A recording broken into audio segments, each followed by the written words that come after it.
Hi and welcome to PJ Maybe's YouTube channel, and welcome back to the second part of Season 2 of Stargate SG1. With me again is Gordon, and we are going to discuss our views of the show so far. Hello. I was about to say hi, introduce yourself, Gordon, but I just did it for you, didn't I? Yeah, you did.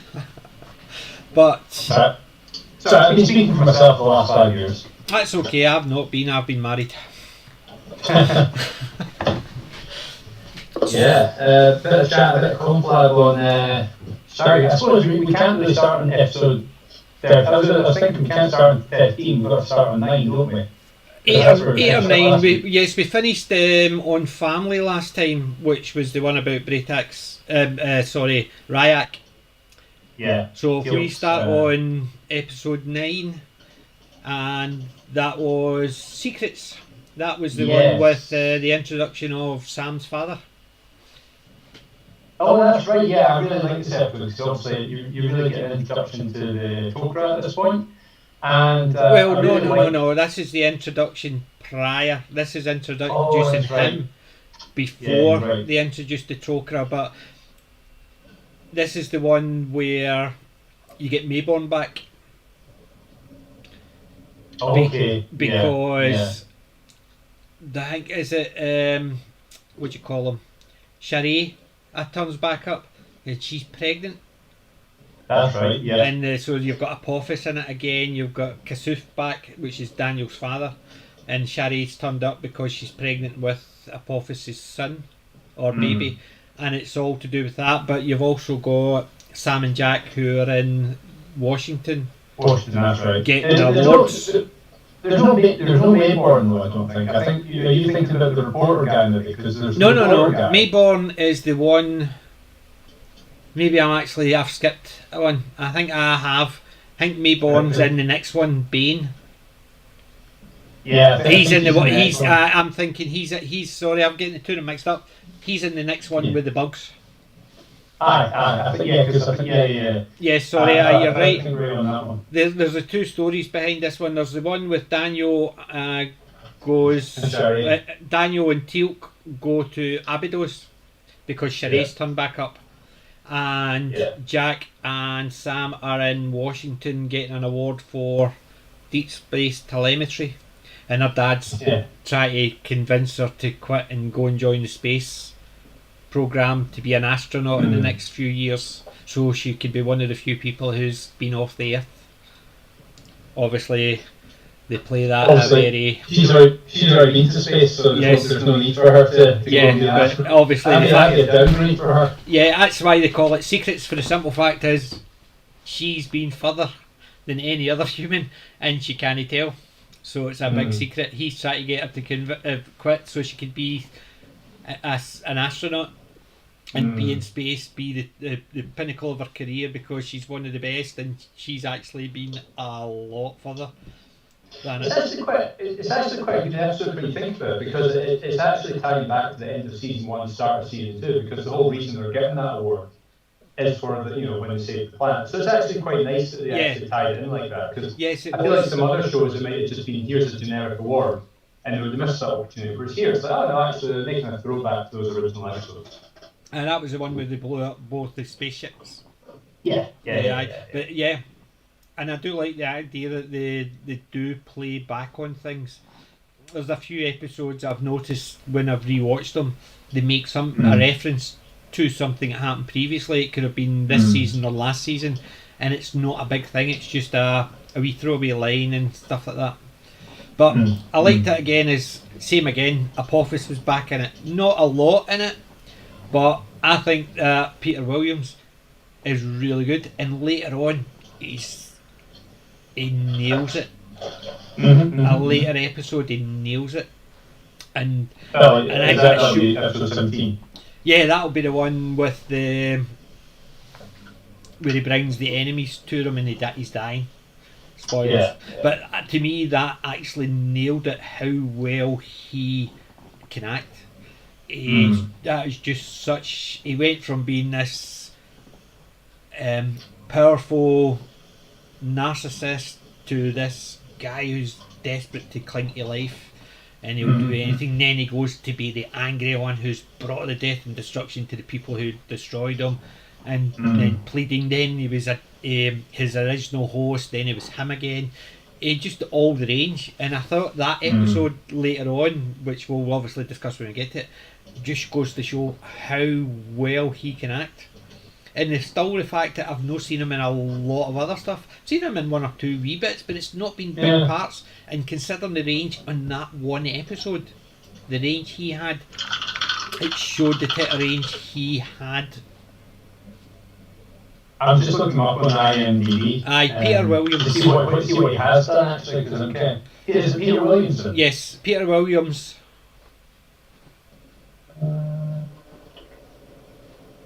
Because I thought he's such a good actor. I was just surprised he's not been in a lot of other stuff.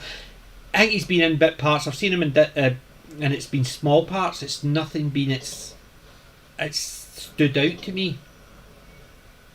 Peter Williams.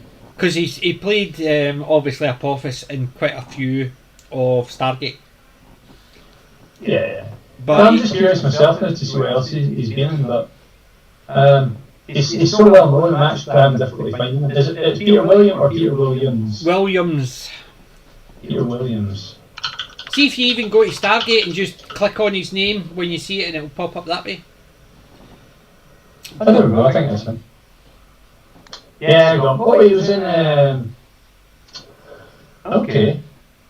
It's funny seeing him like in a real role, not a real role, but like a normal role, because he just looks like quite a... Because normally you see him and he's got his gold hood thing on it, so when you see him and he's got hair and you think, oh weird, it's like seeing Christopher Judd with hair.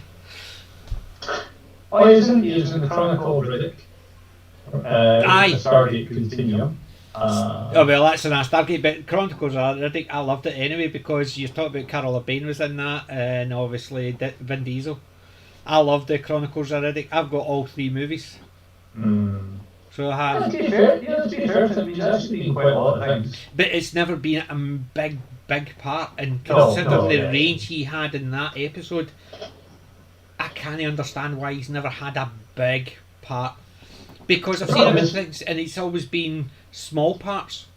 But if you think about most movies today, you don't need a big range. I mean, like, look at all your big movie stars, just do the same character.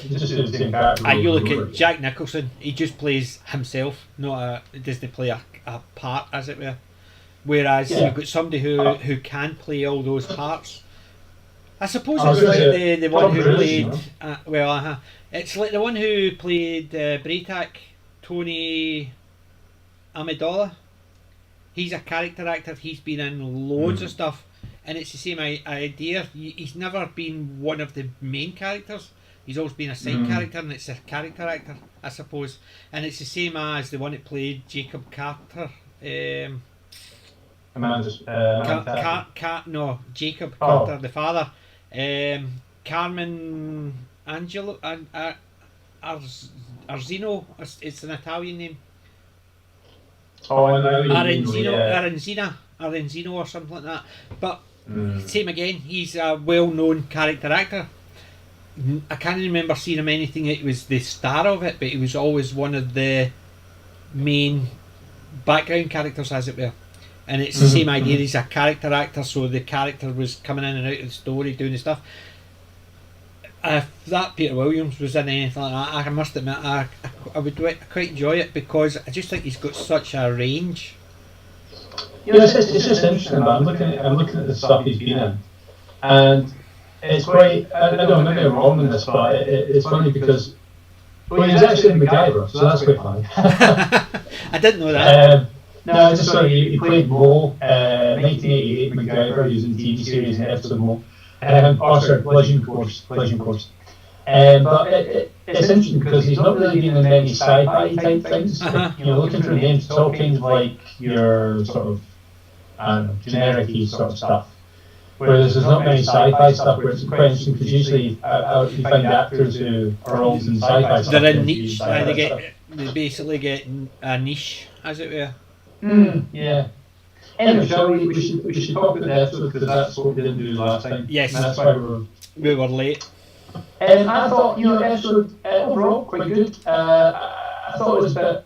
I thought maybe could have come up with a better reason why that it didn't just take Charlie back to the planet Yes. or back to Earth. I thought it was a bit. The thing I didn't like about it is something you mentioned earlier, was the reporter. He died, and then I can't even remember them ever mentioning that again. No, I think It sort of hinted. Maybe that's the whole point of it. I mean, it depends how deep you want to go, but if you think about it, the whole point is they want to try and make it seem like it was a conspiracy theory. So if you think about it, right, what did the writer do? They make his death make it look like an accident, and maybe it was an accident, so the fans think it's a conspiracy theory, even though in reality it could have been. But see, I think if it was an accident, it's the fact is the car didn't stop, didn't slow down, just continued on. Yeah, it made it look like a hit. But I thought they would have brought it up maybe even a good bit down the line where, fine well later on they've got the conspiracy with the deep state. They're trying to actually, there's the NID, is it NID, NIC? NID. Are basically trying to take it in there, the civilian side of it and stuff like that. And it's a case of, I thought they were going down that route. So they were basically, it was a deep state one. They didn't know anything about it, but it was things running in the background. Because in the next one with the later on when they lose the second Stargate, the NID are mentioned and it's all under civilian hands and stuff like that. I thought they were going to go down that route, but it was never mentioned, as if it was never brought back in. So they didn't even actually sort of suggest that remember what happened to the reporter could happen to you type thing. It could have been a throwaway line, but they never mentioned it, and that's the part I found it was weird. It's maybe one of those things. I wonder if maybe you watch some of the cut scenes that would be in there. But I've just noticed something quite interesting about the scene. Can I share my screen? Is that a doable thing? If you can do it on Zoom, yes. Yeah, okay. Let me show you something there, because I think it's quite funny. And because we're using it for the purposes of critical review, we're perfectly entitled to do so, is my understanding. Right, okay, I'm just need to double check, hold on.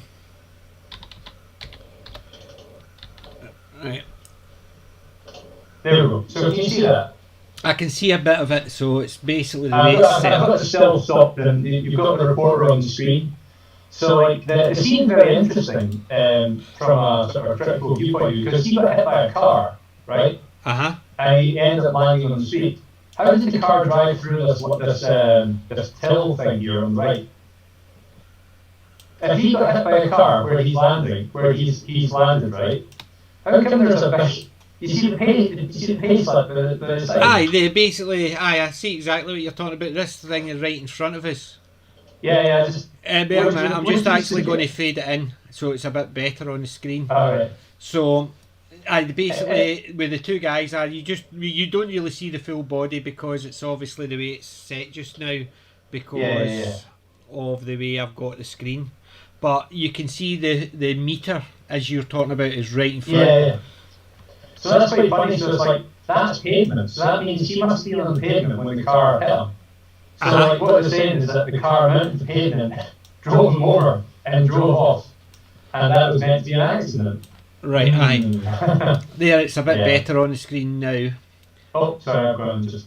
Oh, yeah, okay. So just, because what people couldn't see was...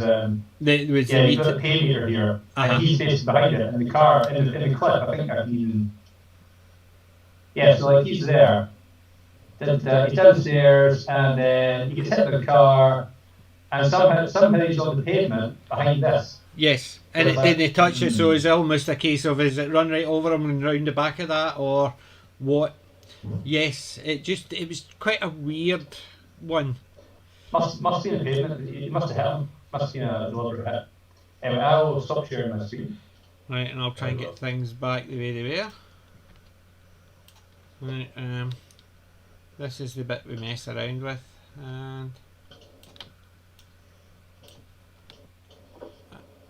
this is just, I should have actually set all this up so we could actually share it backwards and forwards. That's my fault for What I like to do is I can actually kind of there you go. I faded it back. I faded it back there. So what I'll do the next time is where I'll have one so it actually shows a different screen, so I can fade it in and fade it out without having to mess around with the one we were running. So it's just been the way I've actually been doing it. That's all, because I'm actually I tidied up my computer, and what it did was mess around with all my settings, so I had to recreate all the windows again, and with recreating all the windows I lost all my templates. Right. So moral of that story, don't tidy up anything. Yeah. Well, you're just fighting entropy, really. So. That's it. Basically, I had too much space. I've got 3 4 terabyte hard drives, and I was putting it into one of the ones, so I didn't need to actually constantly worry about disk space. And with moving all the stuff, all my settings were all pointing to that, and instead of actually trying to reset everything, I just deleted all the scenes and actually started creating them. But I've only created the 2 for today, which was the Startup Event Horizon one, so I just tried to be smart. But that's what happens when you're trying to be smart. I know about that. I tried to show off my bike the other day and ended up falling off and I'm saying nothing about showing off, and I'm making an arse of myself. Currently, I'm actually an expert at that. Not the showing off part, just making an arse of myself. But we've got 2 concurrent viewers and 1 like.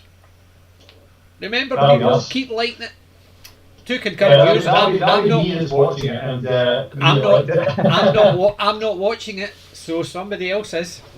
Although I have been telling all my family I've got one on tonight, so hopefully one of them will be watching it.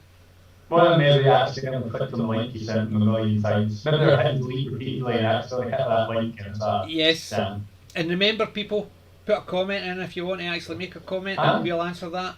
And if it's anybody in the family, put it in so we know who you are. Just remember it's anonymous, so we don't actually see if you watch it, so you can leave and we'll never know who it was. So don't feel your pressure to stay. Bye, Mum.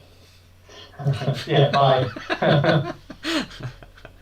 But anyway, I quite liked that episode for the same fact as the part with Shari was never keen on, but especially at the end of it where she sort of looks down, sees them, because it's implying that she was taken over as the host was actually hiding the part, or it was maybe being the what was a Shari was Aminette was being a bit duplicitous, which I suppose works because the Gould are all duplicitous, but the fact is it sort of implied that Shari had still got stuff and she actually didn't report Daniel being there, whereas Aminette, you would think she would do it anyway, even if Well, I mean, from one point of view, they had to tag on like the audience in terms of thinking there's still a chance, because otherwise, if there's no chance, Daniel's motivation just goes out the window. Yes, so I can understand from that aspect of it, but that would have been better if they didn't have Aminette reasserting herself, sort of implying that Aminette was there, but it's really her with a bit of control. She could have just been staring off space, though. She could have just been like, I wonder what I'm having for dinner today. Oh, yeah. Or maybe she just had a It could have been, and it's just the way they've actually shown it, and obviously the way he's interpreted it. Because it could have been just his interpretation, as she honestly saw me, so she must be fighting it. Yeah, no, I think that's the way it's filmed and shown what they want you to believe. I think that's probably right, but I just thought it was, in my respect, I thought it was a wee bit weird just for that. Just because it's... One thing I do find weird though is that I don't think it's ever mentioned again, but the fact that he has like a human son, the fact that he basically ends up having a human son with his like queen, I guess. No. This is what I don't understand. Is that not the Narcissus later on? No, because what? That's a couple of seasons from now. There's the one with the Narcissus. And it's the child with all the knowledge of all the Goulds, because this is not meant to be, accordingly the Goulds aren't meant to reproduce this way.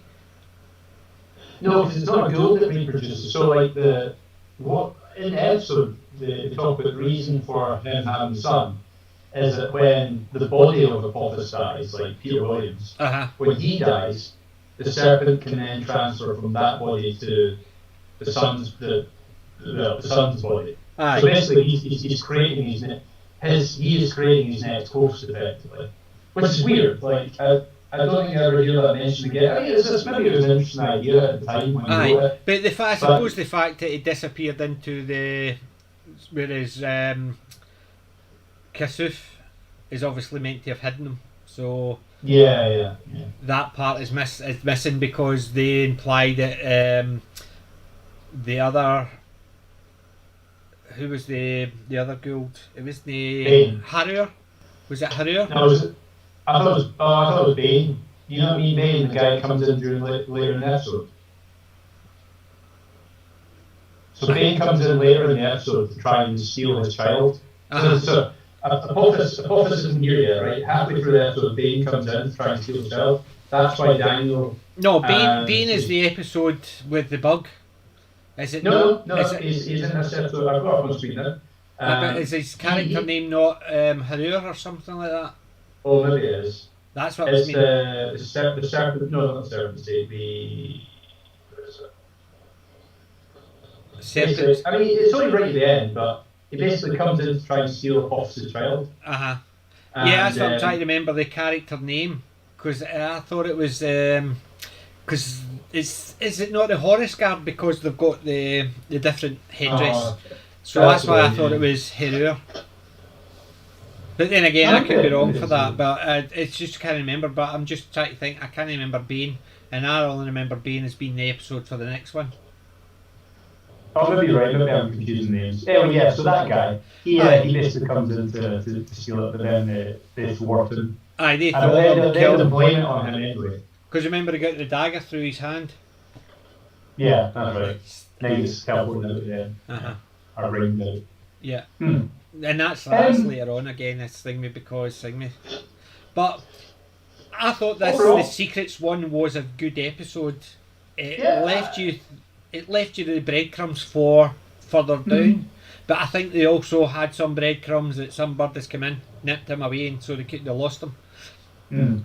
And I liked it, and I must admit, the bit I liked most about the episode actually was Sam's dad. That was the bit that I quite liked because he's also an interesting character, and you know when you watch it the second time, you obviously know where it's leading to, but first time you watch it, you're like, oh, I wonder where this is going. And I mean, it's kind of like obvious, right? You know, they told you, I have an incurable disease, and at the same time, it's like, hey, look. We put these bugs in people and they cure all incurable diseases. It's like, the problem is, see, the very first time I saw it, and obviously you didn't know about the Teal'c and stuff like that, I'm always very suspicious when they introduce a character. If they just introduce because the story was he has to go home for something and then you meet his parents or a brother or whatever, 99% of the time it's not a major issue. It's just a case of because of the situation, it puts them in that situation. It's not major. But when they introduced the character, like she was there getting a reward, and her dad was there, and he sort of did this, and I thought, where is that going? Because they usually either introduce him, is he going to get killed by mistake by the Gould, and this is her, or is somebody going to do this, and this is going to motivate her to do this, or is he going to get taken over by a Gould because but yes, but obviously when the Teal'c part, you knew who they were going to suggest anyway because she got called back because he was ill and it was going backwards and forwards. But at that time, yes. But when they introduced a new character, I've always sitting there thinking, why?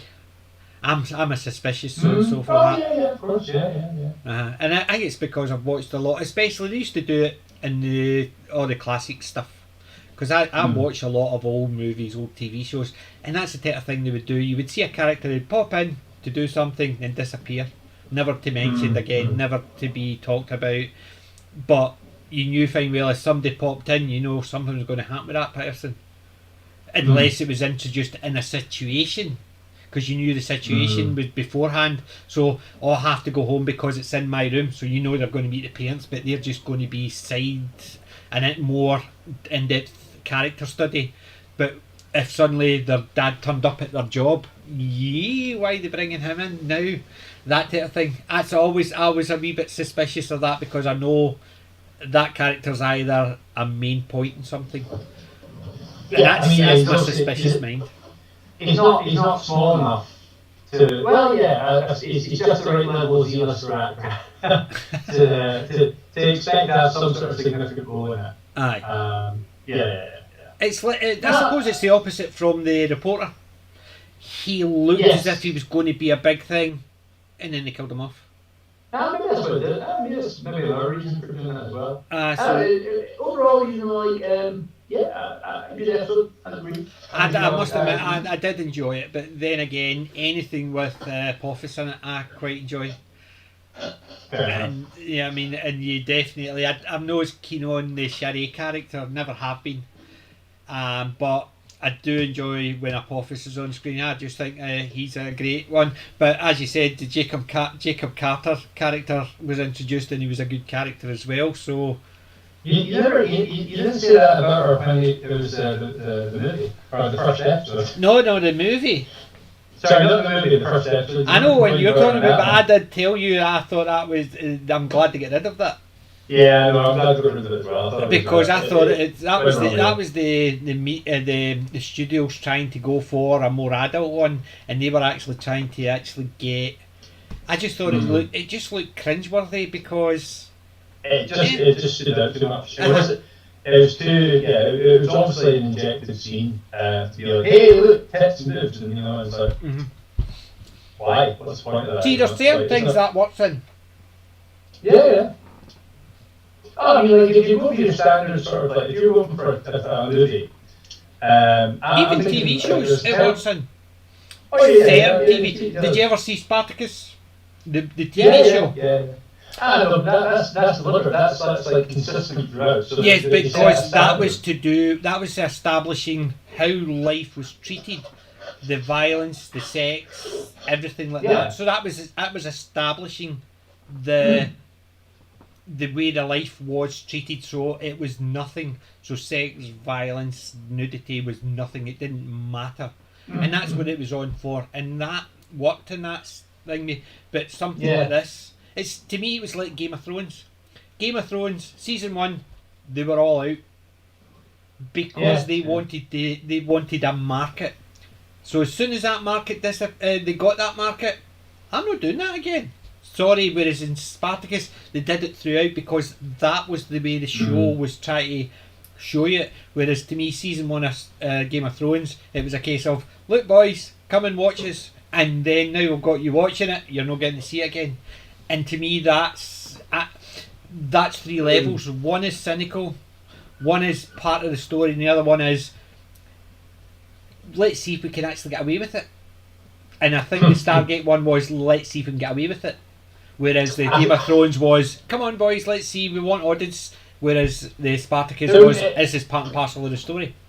If I had to guess, I don't know if it was trying to sneak in.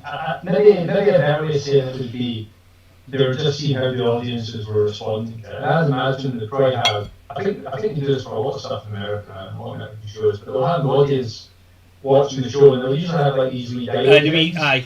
Good, bad. Like, when it's good, you dial up, and when it's bad, you dial down. Test screenings.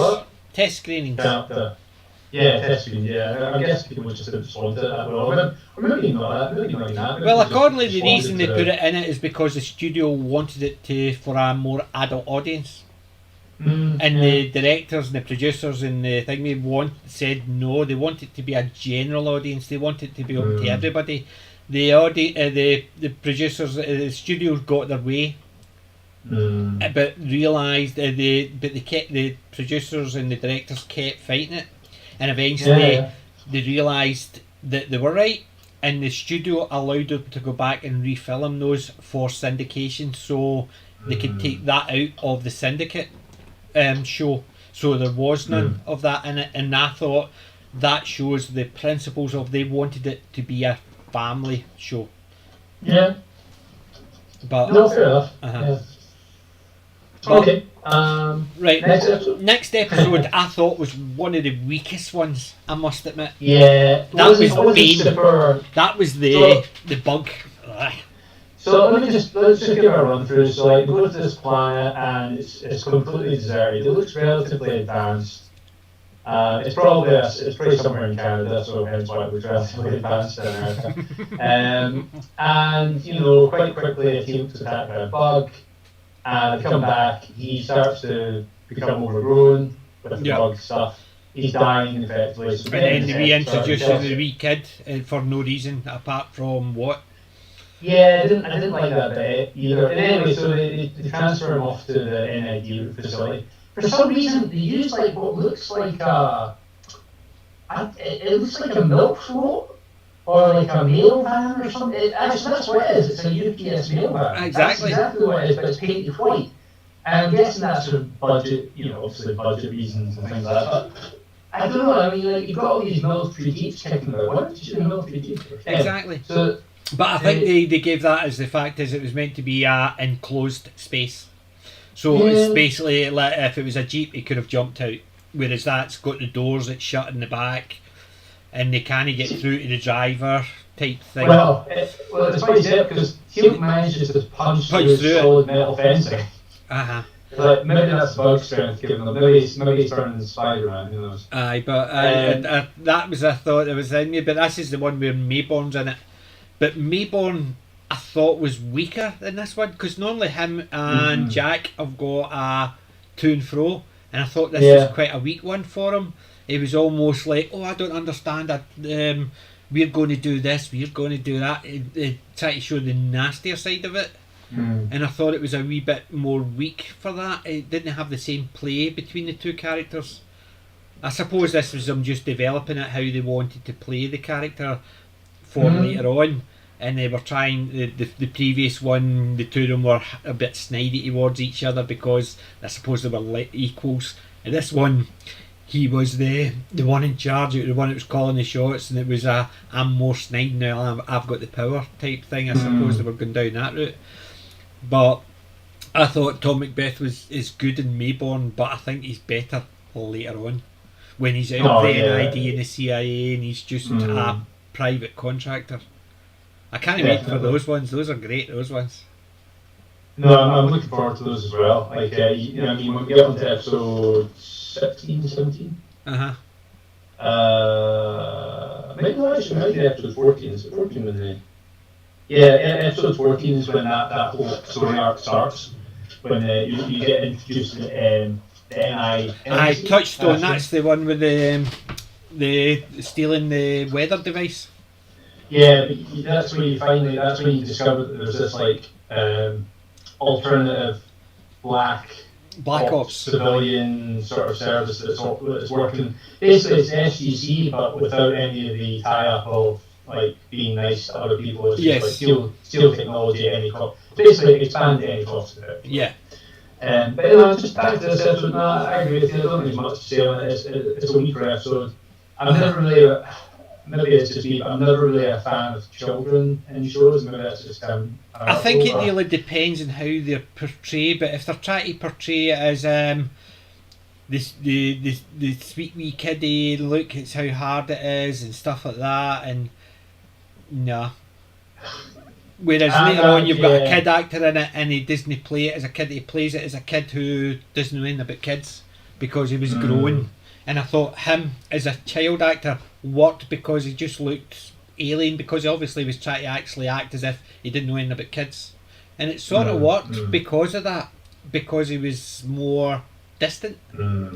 Whereas this one, I thought it was just a case of, why did they throw a kid in there? Is that to make it family friendly? And look, we've got nice wee kids in here and stuff like that. It's almost like it's like the Bundys kid who goes upstairs in episode 7 and never comes back down and never see them again.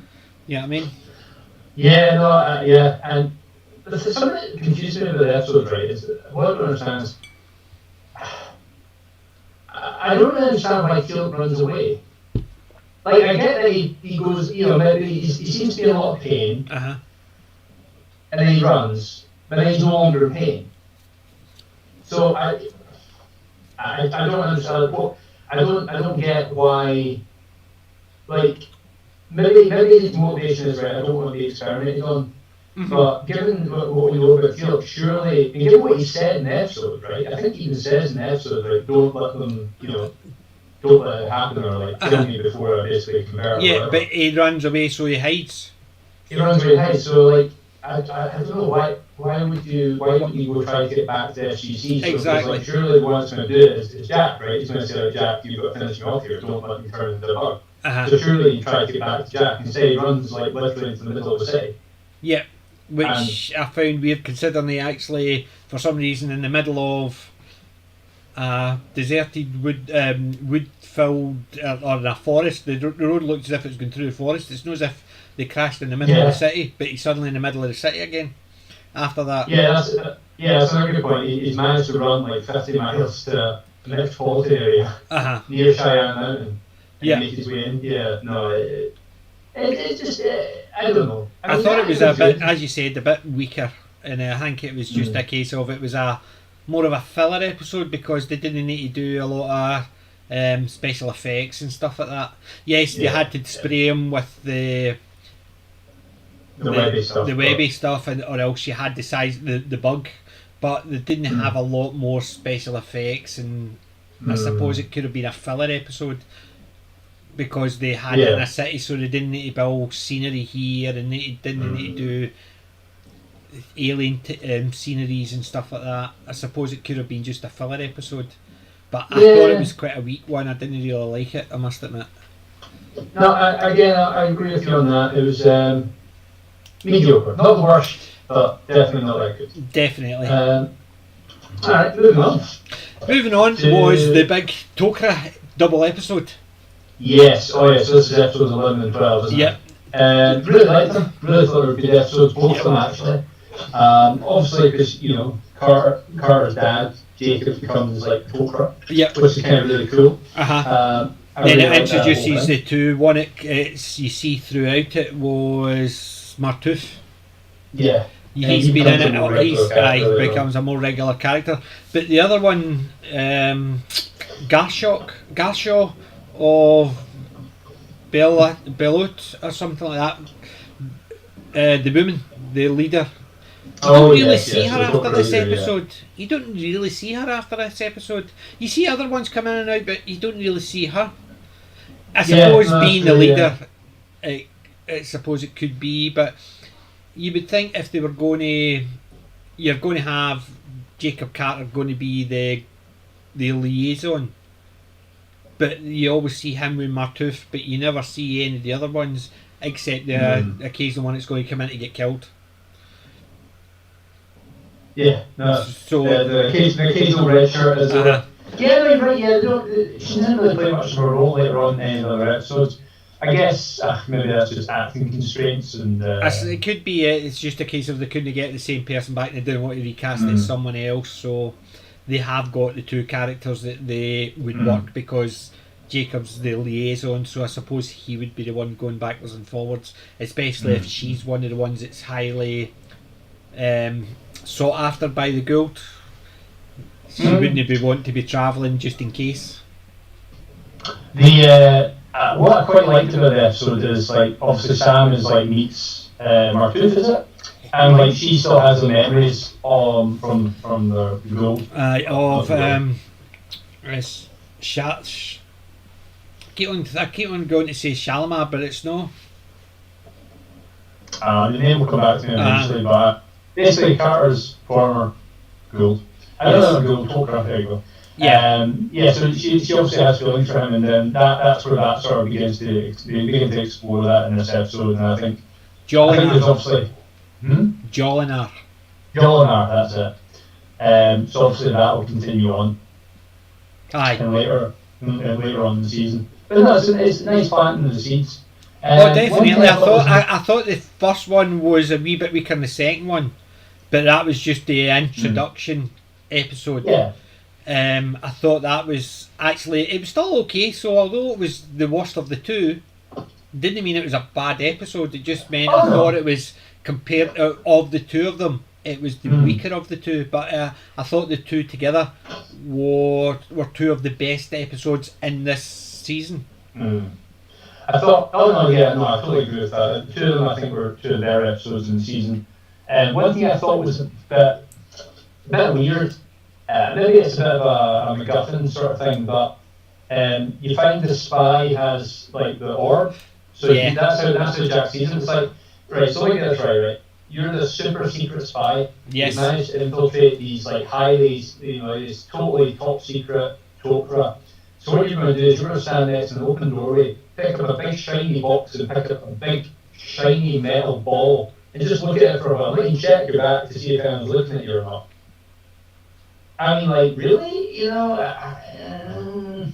And on top of that, you just leave on top of the table and plain sight for everyone to see. See, that part I could understand it because he was trying to imply that it was nothing, so he just put it back in the box and put it down as if he was just looking at something because he didn't know if they understood what it was. Jack understood what it was.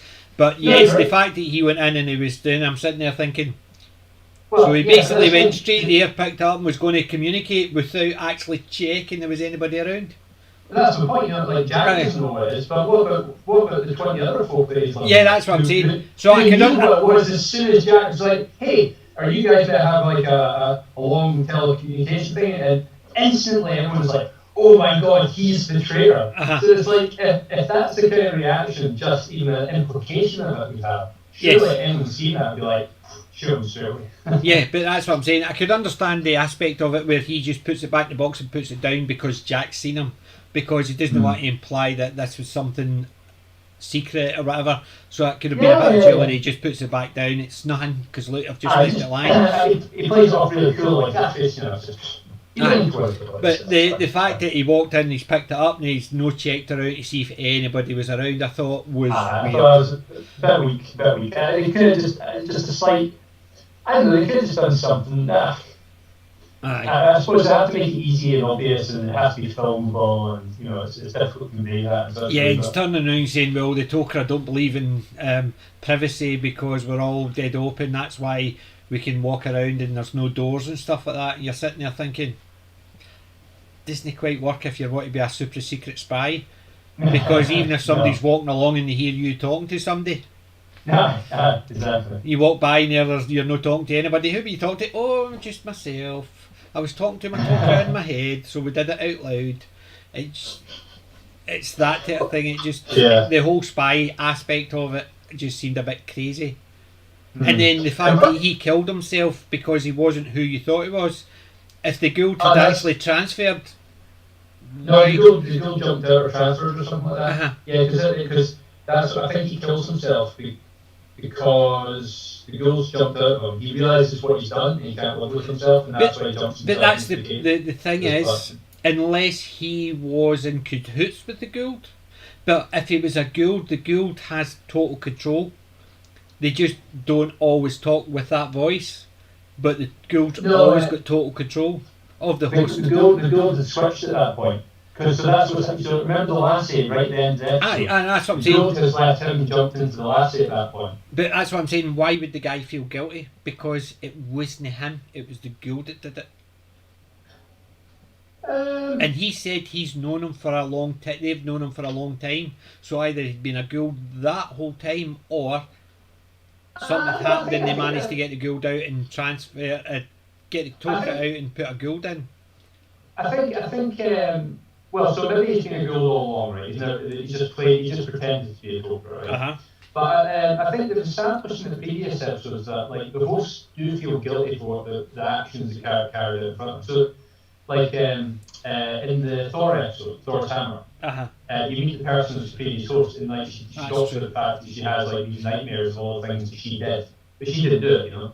But then again, she still saw them, so she would have the nightmares because she knew her body was exactly, yeah. And so from that point of view, I could see that he would maybe think he would feel guilty. You know, I can understand, like, you know, it's still he's done it. Maybe not he by will, but you know, effectively he's been forced to do it. You know? Yeah, that's why he kills himself then. I suppose there is that aspect of it, but it's just I just found it a wee bit weird because How would we know?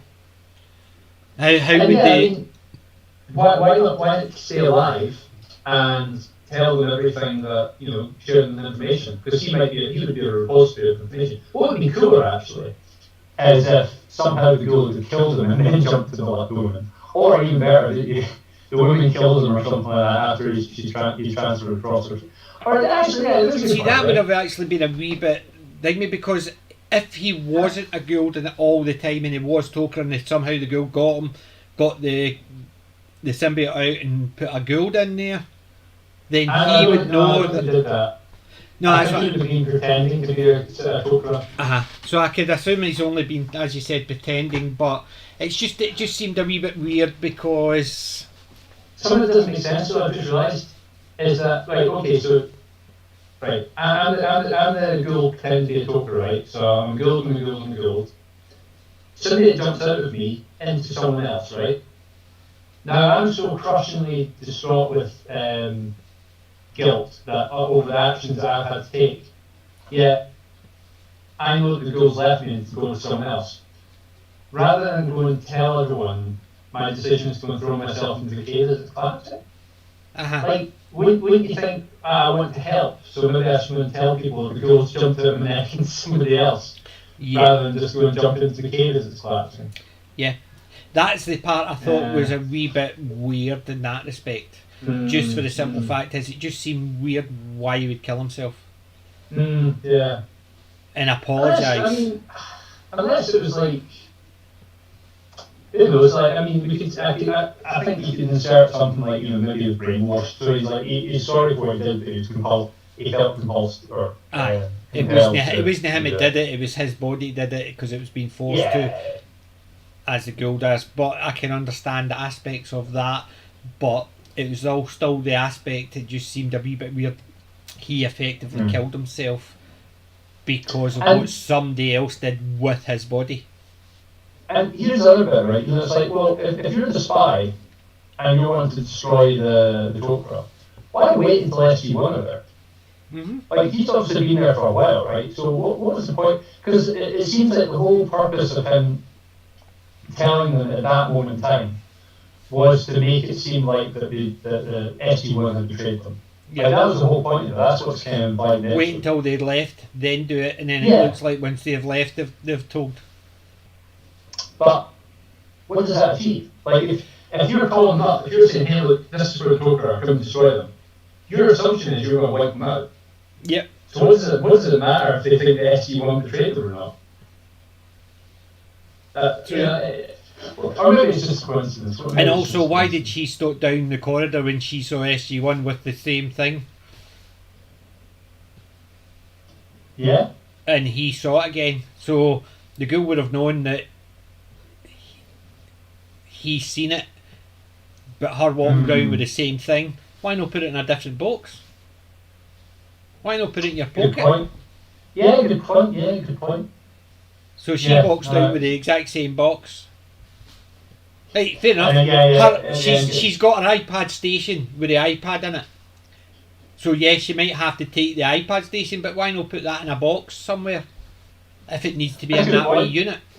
So she's walking down. Why did nobody notice what that unit was? So it's obviously just a box. So if it's just a box, why keep it in that very specific box? It's a bit like walking out of a store that you tried to steal food, steal something from, like, with it like right in front of you. So I'm trying to steal this, so I'm just going to walk out with it right in front of me. Maybe you should hide that a wee bit. But it's just, I thought it was a wee bit weird for that aspect of it, just because it just seemed a wee bit strange. But then again, they're nitpicks on a good episode of introduction. Because you imagine if this was the first episode of Stargate, they introduced all the characters and they did a good job of it. Whereas this, it was a similar idea. They introduced the characters and gave a good job of it. It's almost like, I suppose, like a reboot, but they rebooted, introducing new characters rather than just he appears here, he appears there, he appears there. These are the characters, and here is where they're going to go, and then there's more interaction between the two groups. to me, it could have been one that they could have actually had a spin-off, just the Tok'ra. Because the way they introduced the characters and the Tok'ra, the organisation, everything, they introduced it quite well that they could have actually had that as a spin-off. You mean like a spin-off show or just Yes. a spin-off episode? No, a spin-off show, because you think about it, because the way they've done it, you look at how they've introduced the other different franchises, they would have something and then there would be a spin-off show with that person, Yeah. but because you got to know that person and they go away and then the show goes with them. Fraser from Cheers. So you got to know Fraser and then they moved out, so they created a show with him. Whereas this one, it's almost like they're introducing the characters. So if they'd actually created a spin-off show called The Tok'ra, similar idea, let's Atlantis. It's a similar idea, just in this galaxy and stuff like that. It's roughly the similar time as the Ori and stuff. But I think what would have been good with that is like just a 4-episode mini-season, like maybe 4 episodes, an hour and a half or something, and just pick on something. So like they're all like about espionage or something like that. yeah, I would have So always do Rogue One. You know the film. So Rogue One was all about stealing the Death Star plans. So that's almost like the spin-off. Yeah, see, right? I would have actually gone round the other way. See, remember the old TV show, was it Not Forgotten War, that it was about Second World War and it was resistance fighters. Okay. And it was round that aspect of it, so you could have different resistance fighters, so you could have one with Apophis, one with Heru, one with Hathor, one with, and it's just different, so you could have like 4 or 5 episodes with this one, and then you've got 4 or 5 episodes with that one, and it's like a resistance cell during the Second World War, because they had a program, what was it called, Forgotten Heroes or Forgotten something. And it was that idea, so I thought it would have been down that route. So it would have been like a resistance one during the Second World War, but it's all the guild. So they could have actually had it more related rather than actually being Earth. I think today that would be quite a good thing to do, and I think back when this was obviously getting filmed, the current the format was very much like 22 episodes or 24 episodes per season, usually an hour long. They'd have to fit in the sort of time frame and all that. Whereas nowadays, I think that's the kind of show that would fit really well, like into a Netflix franchise or something like that. Where you've got so Netflix, we thought of it. Me and him. Yeah, absolutely. So just write this up. We'll get the scripts in place for you. $500,000, yeah. Aye, each. I would think so. Just get in touch with us, MDM. We'll get that sorted for you. No problem. Episode 2, part 2 though. As you say, I think stronger episode. Just to run through, basically, it starts off with they're still in the home. Sorry, they're on the Tok'ra world. They've gone back to the Tok'ra base, not really the world, and they're kind of being held in place. And they finally make the decision or the negotiation to basically get Jacob Carter to come back through and be a host. Not really much happens up to that. They have nice moments between Samantha and Dad, and it's kind of nice because she finally tells him what she does. Yep. And he's like, "Oh yeah, okay." Take the Mickey. Nope, she's telling the truth. Yeah. Yeah. And so that's really nice. And then you have, I don't know, it's quite a nice scene where. And you think they're the one that I think is one of the best scenes in the 2 episodes? Well, I think it's where he basically he's chatting to the woman. Aye, that is exactly it. I thought you're no picture of yourself, mister. Yeah. I thought those two, just that wee bit there, I thought was a very good scene because it was a case of, see, we could just be as funny. We're not the Guild. We can be sarcastic, we can be funny, we can just because I mean it was that type of thing. I mean you're no spring chicken, that type of thing. It was almost a case of it showed a humorous side, and I did like that scene with the old woman and him, and I thought it was one of the best scenes in the 2 episodes, and it was just because it was the levity in it. And the seriousness in it as well, because she was dying and she didn't, even though she was dying, I want to make sure you're the right one. But it was done in such a light-hearted way, and I thought it was done in a very good way. I thought it was nicely done. And it just goes to show sometimes to do things just like that. Well, that's it. I mean, the writing and it was. I think the writing and also the actors, they played it so well, and it just conveyed it. And I also noticed. I think the music score as well in the scene is quite nice. Just when I look back on it, it's like I think it's the same score they use for all the sort of. I don't know what you call it, like maybe the intimate or the emotional moments that they want to try and hype up the emotion. The dramatisation of it. Yeah, and it was good, and no, just like the whole scene went really well. Enjoyed it, as you say. I think it's the best part of the episode. Yeah, or those scenes. Those scenes. I think it was just also I think it was just the way they did it, and I don't know what it was. It's just they could have done it just as well, being a bit more serious. I'm your new host. Good, hurry up! I'm about to die. But they didn't. They sort of. Teased it out a wee bit more, and it's a case of, we might not choose you. But thank you very much for your offer, and yes, that will help cement it. But although she didn't, she said no. At least you offered. That type of thing could have worked just as well. But I think it worked because they sort of teased it out a wee bit. It wasn't a foregone conclusion. You just had to make me laugh, type thing. Yeah. But yes, I did like that.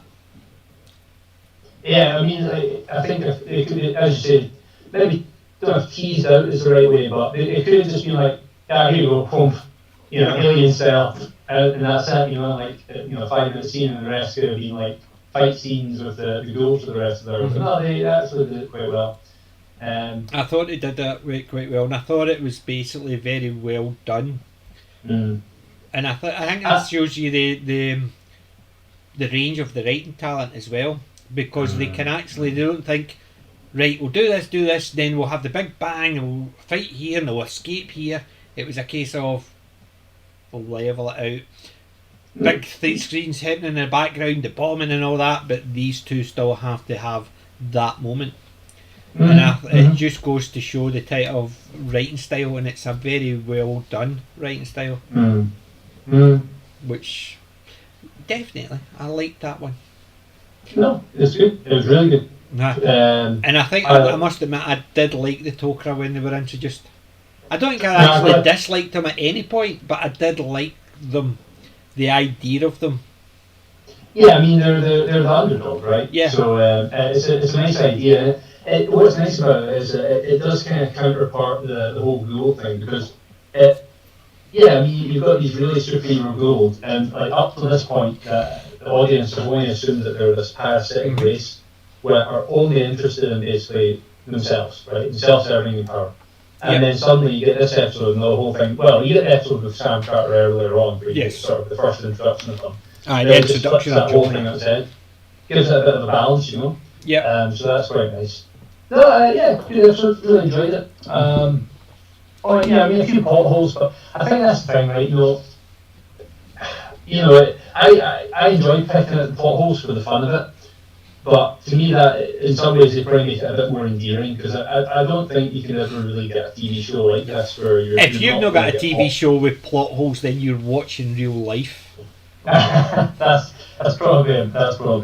And I think the plot holes are what I don't know what you call it, maybe like they accept, it's a poetic license, and it's how else do you convey certain things. You're watching it with a sieve rather than a drill. Very small. You're watching it through a sieve rather than watching it with a drill. Because if you're watching it through a sieve, very small holes, potholes. Whereas if you're watching it with a drill, you're punching big holes through things. That's true.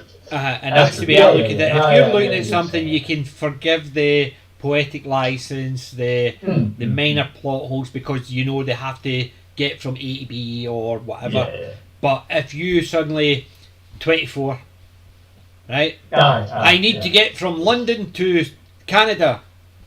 and it says 2 hours later, and he's walking down the street in Canada. It doesn't work like that. Or like, for instance, unfortunately, they actually do that in Stargate on several occasions. Of course they do. I think They did do it with the McMurdo base. They flew to McMurdo base from there to the second Stargate one in the previous season, and that was just too quick. Yeah. But you notice it in things like 24. Like, for instance, he had to get from London to Paris, and it says 2 hours later he's in Paris. Yes, the flight might be an hour and a half. Do you know any airports where you can go in straight onto the plane takes off, you land, you're straight off the plane? No, not a chance. So that it doesn't work in things like that, because in real life doesn't kick in. Whereas you can get away with it because they've got their jet helicopter to the airport. They've got a fighter or a jet takes you to McMurdo. Then from there they're overland. So yes, you get a wee bit of poetic license with that. So, because technically they don't need to hang around for anything, they're just straight there. Yeah. Before they freeze to death, no, but still, it's that type of thing. Yeah. I mean, it's like you obviously you squint and you don't pay much attention to that when you're watching it. And, I suppose, I mean, I guess that's what separates, certain shows for certain people, is that maybe they watch that and that's the kind of stuff that they focus on. They can't help but focus on it, and it's like that just takes them too far out of it to make them enjoy it. And so those are the people who just won't enjoy those type of shows. Exactly. So you get people who like reality because they don't like fantasy of any type, even if it's EastEnders, which is a fantasy way of looking at the world. It's a drama way, but it's still fantasy because it's written in a particular way that it's overhyped. Everybody's angry and everybody's sad. Everybody's this. Everybody's that. I hate that. See, that's the thing. I can't stand EastEnders, because I think it just perpetuates this notion that everyone then begins to act like that. That's how they think life should be. I'll give you an example why I don't mind things like EastEnders and Coronation Street, right? Because I used to always slag it. I used to actually, because my mum used to watch EastEnders, Coronation Street, Emmerdale and all that. She loved all her soaps. And I said to her once, "You kidding? All these people in the one square and they all act like this?" She says, "How many is in our family?" We've got a big family, right? My mum's the oldest of 7, my dad's the oldest of 7. So and there's 5. I've got 4 brothers and sisters, right? And I've got a lot of aunts and uncles, so like cousins and everything. So you're talking about my cousins. I've got about 48 cousins between all the family. So we've got a big family, so I quite agree we've got a big family. But she says, look at EastEnders. How many of them do you know has got a drink problem? How many of them do you know has got anger issues? How many of them do you know will just say, How many of them do you know would do this? How many of them do you know would do that? How many? And you're sitting there thinking, and she says, that's one family. So why, you see what I mean? Yes, you could have all those issues in one family, never mind a square with 50 families. And I suppose in that respect I could understand why my mum liked it, because yes, it's a bit over the top, but it's not out of reason that you could have all those type of people in a one square, because you could have all those type of people in one family. So I think it's why I didn't mind it, just for the simple fact the way my mum explained it, because you could have that in one family. So they've got 15 families around that square, so why couldn't you have all those type of people in it? And I thought it didn't make me like it anymore, but it made me understand a bit more that yes, I'm probably a bit overcritical of something like that, whereas yes, my family's nuts. And that's just my mum says, one family, and she just used everything that was happening in the square that one week, and she pointed out all our family, there's somebody in our family it is like that. So yes, why wouldn't you have different families having different people like that? Which no, that's fair. That's a valid point. I give you that. But I still don't watch them. I don't like them. Yeah, I don't know. Maybe it's the fact that it's just too. Maybe that's my problem. Maybe it's too close to reality for me. And I want to go the other way. I want to be like, like, if we're going to go fiction, well, let's have spaceships and flying across the galaxy and magic and all that kind of it's stuff. the same as a lot. That's why I like classic and older stuff, because I grew up reading comics. My comic books, when I read them, the hero was the good guy, and it was light. So they always beat the bad guy. They didn't do this. They didn't. I don't want a dark universe. I don't want to watch it. That's why I'm never a great fan of Batman. I liked the '66 Batman because it was campy and funny and great. It was on an upbeat. Whereas I always found Batman, the Punisher, it was basically too dark for me. I like. Yeah, you're not a fan of the Frank Miller series. No, I like. It's the same as Watchmen. Hated Watchmen. I don't want to watch ones where your heroes were actually, or things like The Boys. Carl Urban's one of my favourite actors. I started watching it, didn't even get through the first episode because I really enjoyed that. It's because I want my heroes to be heroes. I don't want my heroes to be thingy because, and that's the thing. Think about it this way: the heroes in that film, the heroes in The Boys are the heroes. It's the people they call the heroes are actually villains. But that's what I'm saying. Whereas me, because I want my heroes to be heroes, I don't want a dark side where you don't know the difference. I want the line, and that's why I don't. I know a lot of people love it, and I like Carl Urban in almost anything, but I don't like that because it's not my genre. And if it's not my genre, big deal. Just because I don't like it doesn't mean anybody else is not allowed to like it. And it's that aspect of it. But I like my comic books. I like my heroes. I like my sci-fi to be uplifting. I want to have a happy ending at the end of it. I don't want to come out thinking, really? It's like I always say, you're allowed to be wrong. Of course. I'm married. I'm wrong 99% of the time. Let's get back to the next episode. I want to finish. Next episode was the fun one. Spirits. So this was Spirits, yeah. That was the one they go mining for Trillium, and they meet the Native Americans. Is it Native Americans or Incans?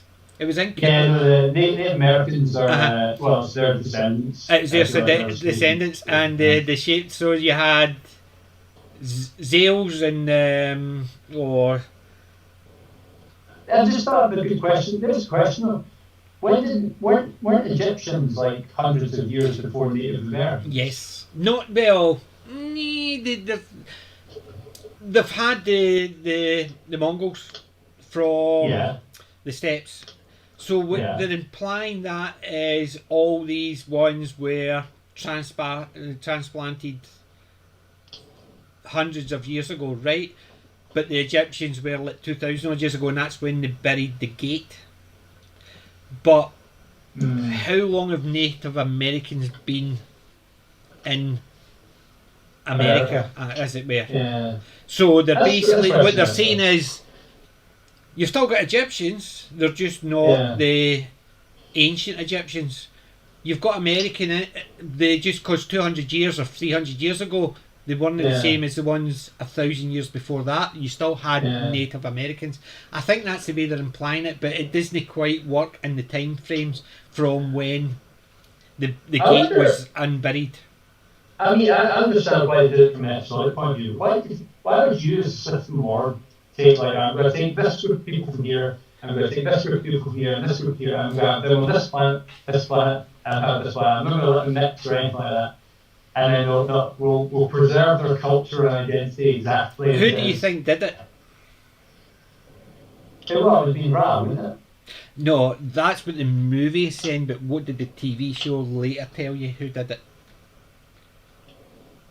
It was the ancients who built the gates, seeded the worlds. So they're implying that the ancients had taken different cultures and given them a place of their own. Oh, right, okay. I didn't remember that. That is later on, but at the moment you don't know who did it. But later on, because the gate builders, I suppose you would call it, is the ones who seeded the universe. I've forgotten that, but weren't they? I thought the ancients were humans. The ancients were, well, you don't know, they were classed as Atlanteans. But yes, they were meant to be human, but were the previous incarnations of human before. humanity. Maybe. You see what I mean? Because it's the old adage is how many ages of man has there been? Some people think we're in the first age of man and we're just going through it. Other people think there's been a previous civilization that got lost, the Atlanteans, as it were, and this is the second civilization after the Dark Ages. It all started again, so that's the thing. But do you know? No, are we ever going to know? Yeah. You can find fossil records, but they can tell you anything unless you know what you're looking at. No, it's an interesting one. Yeah, no, I've forgotten that episode there. I can't remember where that is. I'll look forward to seeing that one and just I'm sure it's later on they talk about the gate builders doing it, and they've already mentioned the gate builders. Because the Gould are parasites. They didn't invent any technology. They've stolen it all. Yeah. So including the gates, they didn't create the gates. They just used them. No, yeah, I remember that bit. Yeah. Anyway, so just coming back to this episode, though, so obviously they go through, they sent previous SB teams through to mine up the tritium. Tritium, and they meet Teal'c. Yeah, who is played by Rodney Grant. Interesting guy. He seems to play the Native American like in every single film on the planet. I think he's got. Yes, it's the same as. In a lot of the old westerns, you had one or two Native Americans who played the Native. It was either a Native American, which is very rarely, but they were always, or else you had a Mexican playing that because they believed they all looked similar, and you could. It's weird at the time, but now I think he is Native American, isn't he? Yeah, he is. Yeah. So so they're actually now bringing Native Americans in to play Native Americans. But I think he's just got one of those very humorous look about it, not a funny look about it, but it's just the wee sly smiles. I just thought the smile it was just a smile, as in it was almost a case of you can try and steal it, no problem. I just thought he's just got such a natural comic talent. I always thought he had he's got a happy face. He just has a happy smile all the time. Well, I think that's what it is. He's got a very good comic face. He's just got one of those smiles. Even when he's actually trying to look quizzical, he just looks as if I might not know what I'm talking about, but do you know I don't know what I'm talking about type look about him. And I thought that was quite. He's just because he had that sort of knowing smile, I suppose it was. Interesting episode overall. I thought the interesting idea about the whole spirit animals and that, because the aliens are basically posing as their gods. Very interesting. I'm trying to think like what would their motivation be like. So. Thousands of years ago, or hundreds of years ago, they freed the world from the Gold overlords. Cool. And like you're this super powerful being, you can literally clap your hands and make things disappear anywhere. So it's not limited to your planet. You hate the Gold. You clearly know about the Stargate system, but you're happy to literally live as dogs and animals, and occasionally when they come and ask you for tritium, they send you some stuff down the river. Like, really? I mean, like you're like this super powerful being, and like on the scale of things, they're probably on par with Nox. Aye. See, I thought about Nox because I put a bit weird. Good, but methods of transportation are a bit like the Nox, just a bit more ham-fisted. Because with the Nox would do that, whereas they would give the. Yeah, and they make everything like flash and disappear. And stuff, so why would I mean the fact that they went like that, and you're sitting there thinking, keep your hands down, because as soon as you do that, bang. You know what I mean? I just found that a wee bit weird. Yes, and I also found the part you were saying there about why would they do that, and I actually thought similar lines, but I thought the reason they were doing it is because they were the last of the race, so there was maybe only about 5 or 10, and they've got immortality, and there's nothing else they could do. They could go into the universe and try and fight the Gould, but they've decided because there's only like 5 or 6 of them, they would protect this one place. It'd be like Thor's hammer, I suppose, like Thor's hammer. Yeah. Why would the Asgard not actually go around fighting the protected planets? The way I thought it was, just basically the simple fact is they've named all the spirits, and there didn't seem to be a lot of them.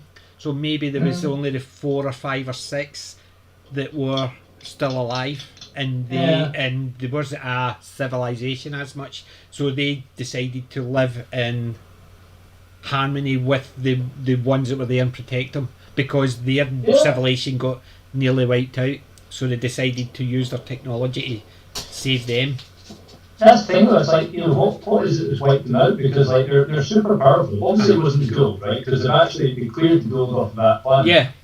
Unless they're just like super beings, that there is only like a handful of them at all. That's the weird thing. It's like it's almost like the problem with Star Trek in that you introduce a being like Q, right? Who is literally just omnipotent. Right? Yeah. It's basically a god, right? Yes. Just anything, yeah. Then, if that's the case, and like if these beings are so powerful, and they just clap their hands and everything goes away, it kind of creates like such a power that you're like, how does this not influence other things? Like, how do the Nox not speak to these people? How is there not, how come the Tok'ra don't mention these people if they're that powerful?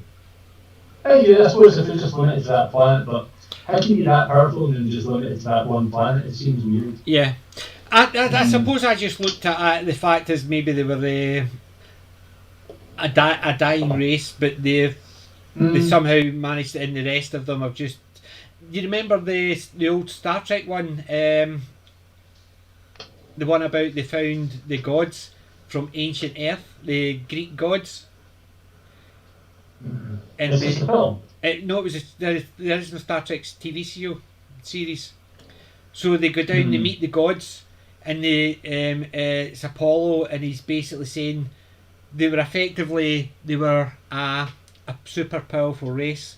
They'd gone down to help man, but man had finally turned against them and said we didn't need them. So they'd come back to their plane of existence, and he was the only one left because all the other gods had decided to go into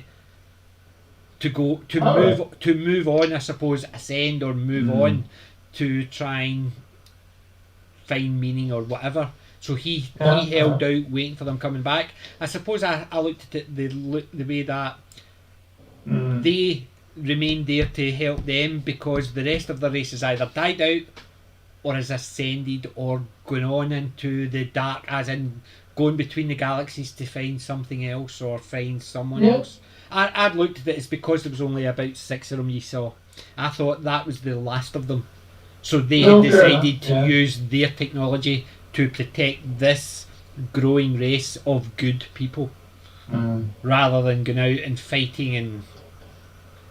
But I know what you're meaning, because unless nobody knew about them, but I can't see how a technology like that would be unknown. Yeah, I mean, like, you literally wipe out an entire, like, you take over a planet from a global system lord. Somebody knows. Like, where did all our men in that planet go? No, one thing I quite liked the prosthetics on this episode. I thought the facial prosthetics were really cool, because I don't know if you might not remember, but they actually move. Aye, they do when they're breathing, so they sort of like the girls that move. And I thought it wasn't CGI, obviously, because it didn't have technology to do that. So it's obviously it's been done manually. And I thought it was really cool, and I was just... Do you know how I thought they did it? I know I've got my ideas of how to do it. I was going to ask you, how do you think they did it? How do you think they did it? Believe it or not, I actually thought they went the old school way. They had it right up to their nose, so when they breathed out and told them to breathe in and out through their nose, so as they breathed out, it basically... the membranes... No, I don't think... It's only just for the simple fact is, it looked like it was breathing, that's why. And it just looked... And that's why I thought, maybe if they're breathing in and out through their nose, it's causing the wee bubbles, and it's basically the membranes were just like a wee balloon type thing. That's the interesting thing. I don't think it was, because I don't think their noses are actually covered. Hang on. No, but they could have actually just had a bit, and it looked as if it was their nose uncovered. That could have just been a wee bit of prosthetic to make it look as if their nose wasn't covered.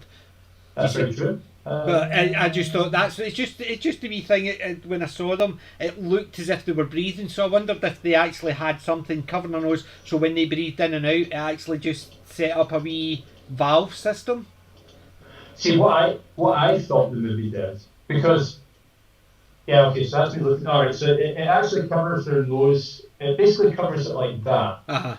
See, I suppose you're right. If they breathe out, it could move the thing. It could move them, but because the thing that makes me think it's maybe not that is the fact that they actually seem to go in sequence, and so I mean, I could be wrong, but I think never noticed that. If you were breathing, you're out, you're just going to go like that, and then they'd all sit down. Whereas I think what they've done, and maybe I could be right on this one actually, because I'm just looking at the picture of them lying down. Shall I share an image and we can sort of debate it together? Well, I've got the image here. I can actually fire it up here at this side, so I can do that. Alright. See, what I think they've done is I think underneath the prosthetics, I think they've run little tubes. I suspect that's maybe going underneath the mask into like I think it's probably going into some sort of kit that's sending air into there. And so what there might be in there is just small little bags that are inflating and deflating. Uh-huh.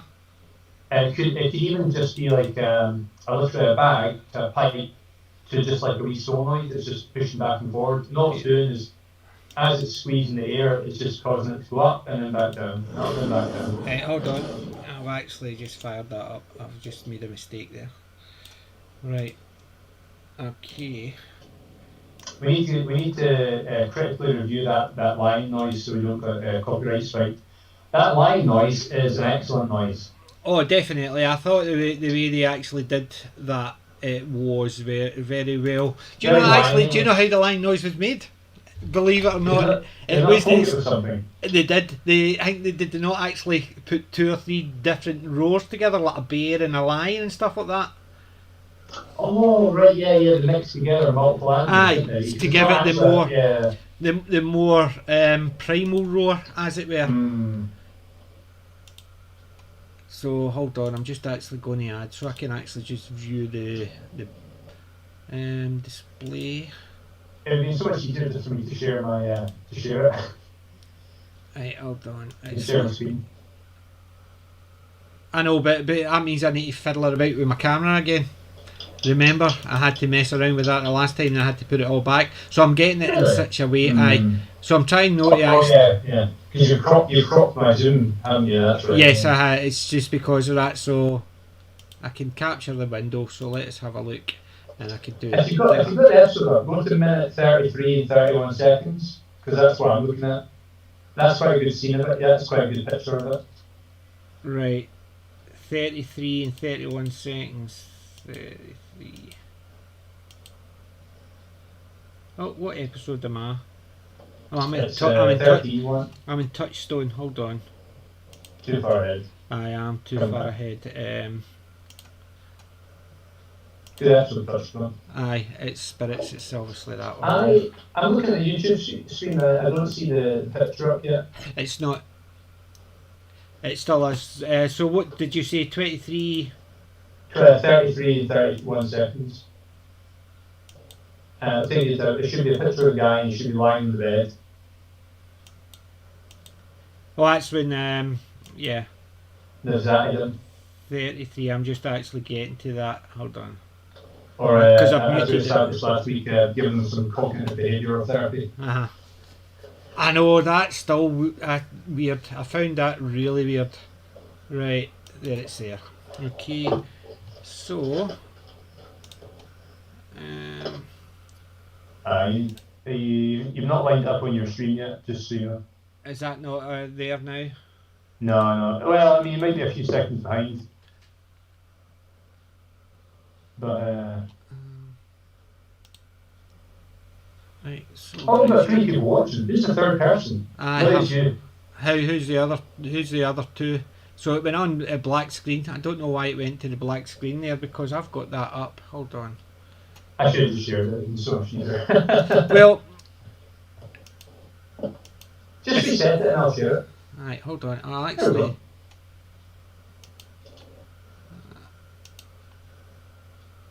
I can actually do it. I know a better way of doing it. I just actually screwed up. That's all. I'm just doing it right now. And okay, that. You're actually pretty close. You just need to drag the box a bit further onto the screen. Right, I've literally got it in front of me now, so it's just a case of cropping it down a bit, just so it makes it easier to see. And I'm not actually messing around with anybody's copyright type thing. I believe you're allowed to use images for the purposes of critical review and debate. Well, there it's there. It's now online. It basically has that. It's exactly that bit you were talking about. Is the bit with the and if you you can see the folds in there. And I think what they've done. I could be wrong with this, and I'm sure we'll be told otherwise. But I think what they've done is underneath the folds is they've got a little. It might even just be a bit like a straw or something like that. Oh yeah. So that's a really good transition actually. So I think what they've done is underneath on the folds, they've just put maybe a straw in there or just like a little bit of pipe or something. And what it's doing is that's running down underneath the neck, like snooty thing. Yeah. And it's probably into a little pack or something. And I suspect it'll just be running in there and just But if you look at look at it as well, because that's why I thought it was maybe the nose, because it goes right over the nose. So if they breathe in and out, I thought it was actually setting off valves to do that with their breathing. It could be a bit of both.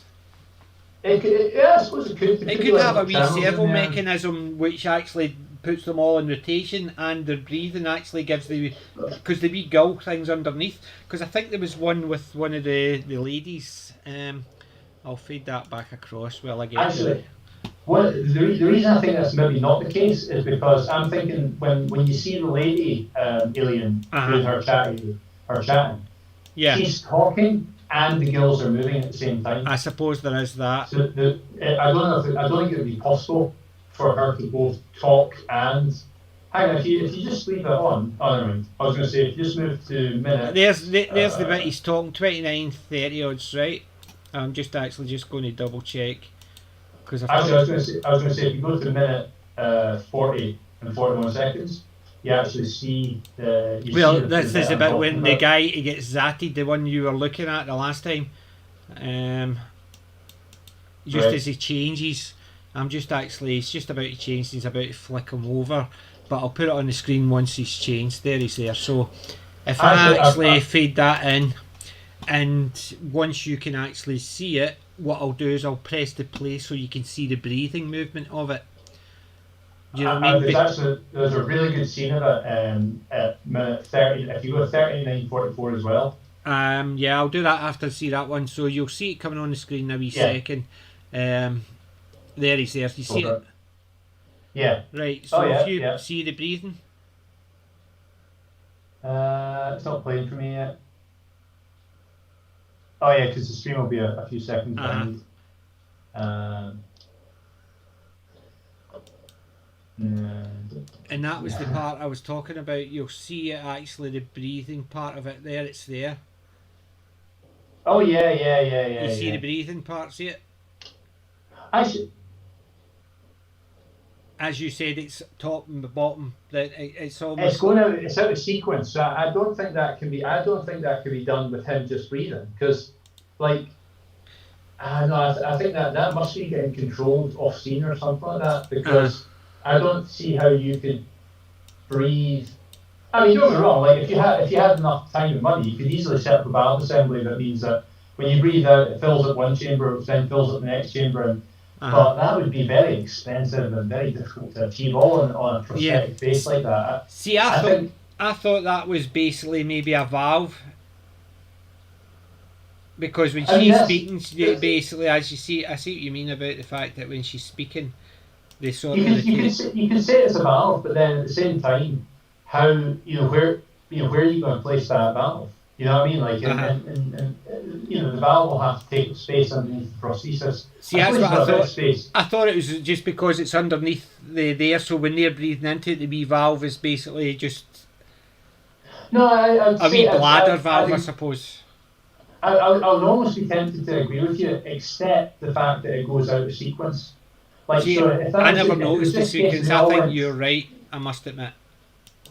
But you see in the second bit, Right. I'm just fading 39. it in just now. So I've faded it in just now. So it should actually appear on the screen, and you should actually see it on the screen in a second or two. And it does. Yeah, in fact, the more I see it, the more I watch it again, it must be getting controlled separately because they're speaking as it's happening. So Yeah, I don't think it's on screen. I don't think you can speak and blow out your nose at the same time. That's true. Oh my! No, I can't do that. I can't do it. You're breathing in and out as you're doing it, but I've put it on the screen so we can see what you're saying about how they're moving as she's talking. I'm just waiting for it to come through, but yeah. No, I'm pretty So convinced it's on the screen now. Is it? Oh wait, did I hit stop? Oh, I hit stop. Sorry. Oh yeah, there we go. I see the still image on screen. Uh-huh. So yeah, when it eventually comes through, you'll see what I mean because like you'll notice the noses start to just sort of they'll speak, yet there'll still be movement. Yeah. It must be some sort of. I think you're right. I just thought it was a valve. That's what I had originally thought because the whole thing was covering the nose, and I thought maybe as they were breathing, it was actually causing it. But as you're saying, because it's actually moving in a more regular thing, I think it has to be some type of wee servo. That's crazy though, because you imagine like the prosthetics. So they've obviously had to have. I'm just trying to think how they've done it. So I'm not an expert in prosthetics. Well, I'm assuming the prosthetics go from like the lips up to their ear. So basically that bit under their eyes, and it's I think that's a full mask actually, because you can see like you've got the eyes actually on the bits on the scene right now. Uh-huh. You can kind of see the hollow of the eye where it's kind of come away a wee bit, just around there on her. So I think that whole thing's a mask, and I suspect that they'll be trooping underneath there, probably running. Maybe doing like a look around the ear and then coming back down, back, and then around here somewhere there'll just be, maybe could even just be a person literally out of the scene. Just going press. Even just a couple of things just like that, and that'll just be going away like that. It could be. I think you're right. I thought initially that's what I thought, just on first impressions, but I think you're right because of the fact that it just rotates. It sort of goes and it's just basically, it's almost, even if it was out of sync, it would still have to, it wouldn't be, as you're saying, as she's talking. There has to be some mechanism to actually keep it going. What's quite interesting though is the fact that I'm even talking about that, because it's such a, I do wonder like how much of that was actually thought of in terms of like, what I'm trying to say. It's a lot of detail to go into, when you're making it up. Just for almost just like the fact that it's moving, it didn't have to move. Is what I'm getting at. They didn't have to go to the expense and the time and the effort because making it do that is really difficult. But they did it. They did it. They spent the time doing it, and considering that's one of the wee things on that episode. I just noticed something else as well. That. Actually, it's even more interesting. These creatures have the ability to take the identical form of anything, of anyone, or anything, So, how powerful is that? I mean, like they could literally infiltrate any tier of, like the Goa'uld and take them down. So again, I'm just thinking out loud again, in that why if you cleared the Goa'uld as your enemy and you want to sort of protect at least your people. Why would you stop with just protecting one planet and not actually? Well, they don't even need to actually pretend. They don't even need to pretend to be a person, because Zales is a bird. How many times would the Jaffa actually pay attention to a bird? A sparrow. That's a raven you saw, right? How many times would they pay attention if the system lord walked down? Himself, like, so imagine Apophis just walks down, or a butterfly, or a moth, right? All gone. Or a butterfly just flies past above their heads. It's not as if they're paying attention. Goes, and they all gone. That's all gone. But that's what I'm saying. That's It's superpower. it is. But that's what I'm saying. I thought they were very like the Nox in that respect.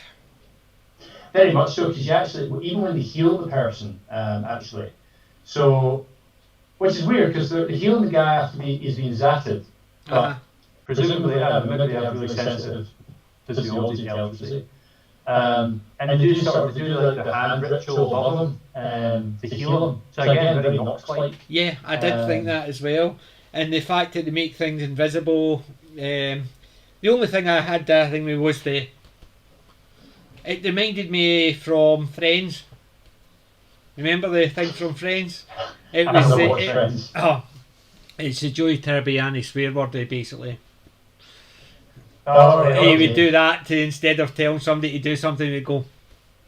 And that's what it reminded me of. It was just one of the ongoing gags in certain aspects of it. And I thought, that's not an Italian reference. It's not, but it's because Joey made it, and it was the class that's an Italian reference because he was the Italian in the Tribbiani. Right, okay. Yeah, I mean, but it was a case of he gave them, and then they do this, and they would actually, instead of swearing at them, they would go, and that's just what it reminded me of. It's just the way they did it, and I thought, Friends, really? Well, there's two other things I wanted to point out about this episode that I thought were hilarious. I thought were quite good fun. So they shoot this like super powerful. Well, they shoot a dart of this stuff, and it penetrates through Kevlar. Like it penetrates through armored glass, right? Yet somehow Jack O'Neill's arm stops it. So it's like, through glass, through reinforced bulletproof glass, like it's nothing. And it hits this soft, tissuey bit of the arm and it's stopped. But I suppose they actually sort of tried to mention that if it hadn't been slowed down so much by the glass, it would have taken his arm off. That I think is the point, they basically implied that. But even at that, he says he shot it through. The thing was about like that, it wasn't like a finger length, like a bow, an arrow. It was like a bolt. And he says he shot it through. What the hell was the size of his bow? Well, that's actually the next point we're bringing up, because they used the same prop for the crossbows as they used in the Mongols episode. It's the same crossbows. I noticed that. It was like they also used that later on. No, it wasn't the Mongols. It was the one with Teal'c was under remember the guy who wanted him killed because he got his father killed? Oh, that's right, yeah. And it was those ones, because it was like a wee Y-shaped bow. Yeah, no, you're right, yeah. It was that one, because I did notice that. But yes, I found that hilarious that there's American Indians are actually using a piece of technology that I can't remember ever seeing in any history class, any museum, anything. But I saw it in Stargate earlier on about the ones that were on a different planet. Yeah. But I did notice that with the bows, and it was almost the same idea. Goes right up to his face like that. You know what I mean? It was a crossbow would actually step back and say, "Keep away," not go right up to him like that, so he knows it's in his face. I just found that weird, but I thought the bolt was just too big, considering he says he shot it through, and he showed the wee arrows and the wee bows, and I'm sitting there thinking, how did that fire that thing? Because it's light, but look at the thickness of it. Still, you're talking about me trying to shoot a pencil with, I'm trying to think of something like a piece of PVC tubing with a wee teeny thing, an elastic band. Yes, you think me, but it's the fact is the size of it. We're assuming they shot it through. Maybe when he said we shot it through, he was talking like maybe one of the gods. No, he didn't. He says I was told to shoot it through. Oh, yeah, right. Yeah. They says it was as a warning, and they thought if they shot it through, you wouldn't come through. You would leave us alone. Some sort of reinforced elasticy type. I had just the picture of the Roman ballista. Because that's the type of thing I thought for the size of the boat. That's what I had pictured. And then you saw them with the wee Y-shaped bows. I thought that just didn't sort of line up. However, I did find it a humorous episode. It was very light-hearted, and even though we should destroy them because they've lied and I thought it was still light-hearted in a way that it worked. And even the bit where Teal'c, basically they said, whatever way you want to be, if you want to be the animals, we're fine. If you want to look like that, we're fine with that as well. Very laid back. And I just thought that was actually quite good. Wait until he gets back to the village and like, oh my god, what are these pest creatures doing in our house? But I think it was just the way it was almost a case of so light-hearted. It was a case of whatever you want. And I could just imagine them going back and going, oh, you should have seen what I saw through that gate. Anybody got a burger? I've got the munchies. It's just it had me that impression that it was almost a case of what have you been smoking? It was almost so laid back. But I found it a humorous episode and I quite liked it for that. I like the light-hearted ones and they're no dark. I've already said that before about other things. I like my things being light-hearted and uplifting. Just so you know, on the YouTube stream, there's a slight window box just crouching onto the screen. So I think it looks like a wee clip from the movie. Whoop. It's off now. You're exactly right. That's exactly what it was. It was the screen part for the movie because I had it on. It's just I'd never noticed it. So I mean, like overall episode, good episode. It was. Again, a few wee plot holes to just make go like. Really superpower beings just sighted on the planet, but other than that, good episode. I thought it was actually quite a good one, and it was humorous enough that it made it interesting, I must admit. But I think if they had more like that, I think it would be a better fun. I think would be the easiest way to say it. Maybe. I think the thing is, if you have too many episodes like that, it loses their impact. And that's why you need the balance. That's why you need the drama plus the humour. I suppose if you have all humorous, then it all just sort of mixes in one. Whereas if you have a really dark episode and then you have a humorous episode, the dark episode makes the humorous episode seem lighter. I suppose you're right. right. The humorous episode makes the dark episode seem darker. I suppose you're right in that respect. And the next episode after that, was running out of time once again. Yes, you're not. Is one of my preferred episodes of the season, if I'm honest. Touchstone. Yeah, and the reason I like it is because we get introduced to the NIC, and they're like NID. Sorry. It's only because you'd have corrected me. It's the only reason I remembered it because I called it the NIC earlier. That's what it is. I'm blaming you then. Aye, it's my fault. 100%. Can't blame himself, that's just stupid. And I like the whole NID thing because it's like it's like mystery. It's like nothing. It's not fully explained at all. And I like that because you're kind of left with this questionable: who are these guys? What are they doing? What's their interest? But I think the bottom line is they're basically they're effectively the SGC, but without morals. Yes. Without the hang-ups of how do we get technology without disrupting this population? They're just like, well, we don't care, we're going to disrupt population and steal this weather thing that almost at any cost. Yeah, and the bit I thought was quite funny is that how did they get a plastic copy of Stargate? Well, that's what I was going to ask because yes, I can understand where they would get it because they've got the technology to actually make a mould of it, but they're saying it would be in there for. That means Mayborn said it had been in there, the crate, it had never been touched since it got to the base, which was almost implying as soon as it came back from the Antarctic, which means somebody must have made a mould of it prior to it turning up there. Yeah, which how far back does it go? So what that suggests is once they discovered the gate, somebody had wherewithal to say, right, let's make a copy of it in plastic, put it in a box, and then at some point we'll have wherewithal and the ability to switch out en route so we can get to our own place. Yes.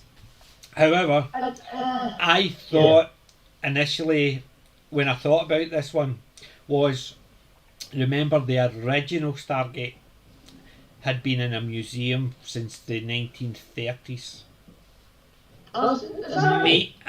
Because because remember they meant to have found it in 1930 because there was the Ernest episode and stuff like that, so it had been stored somewhere.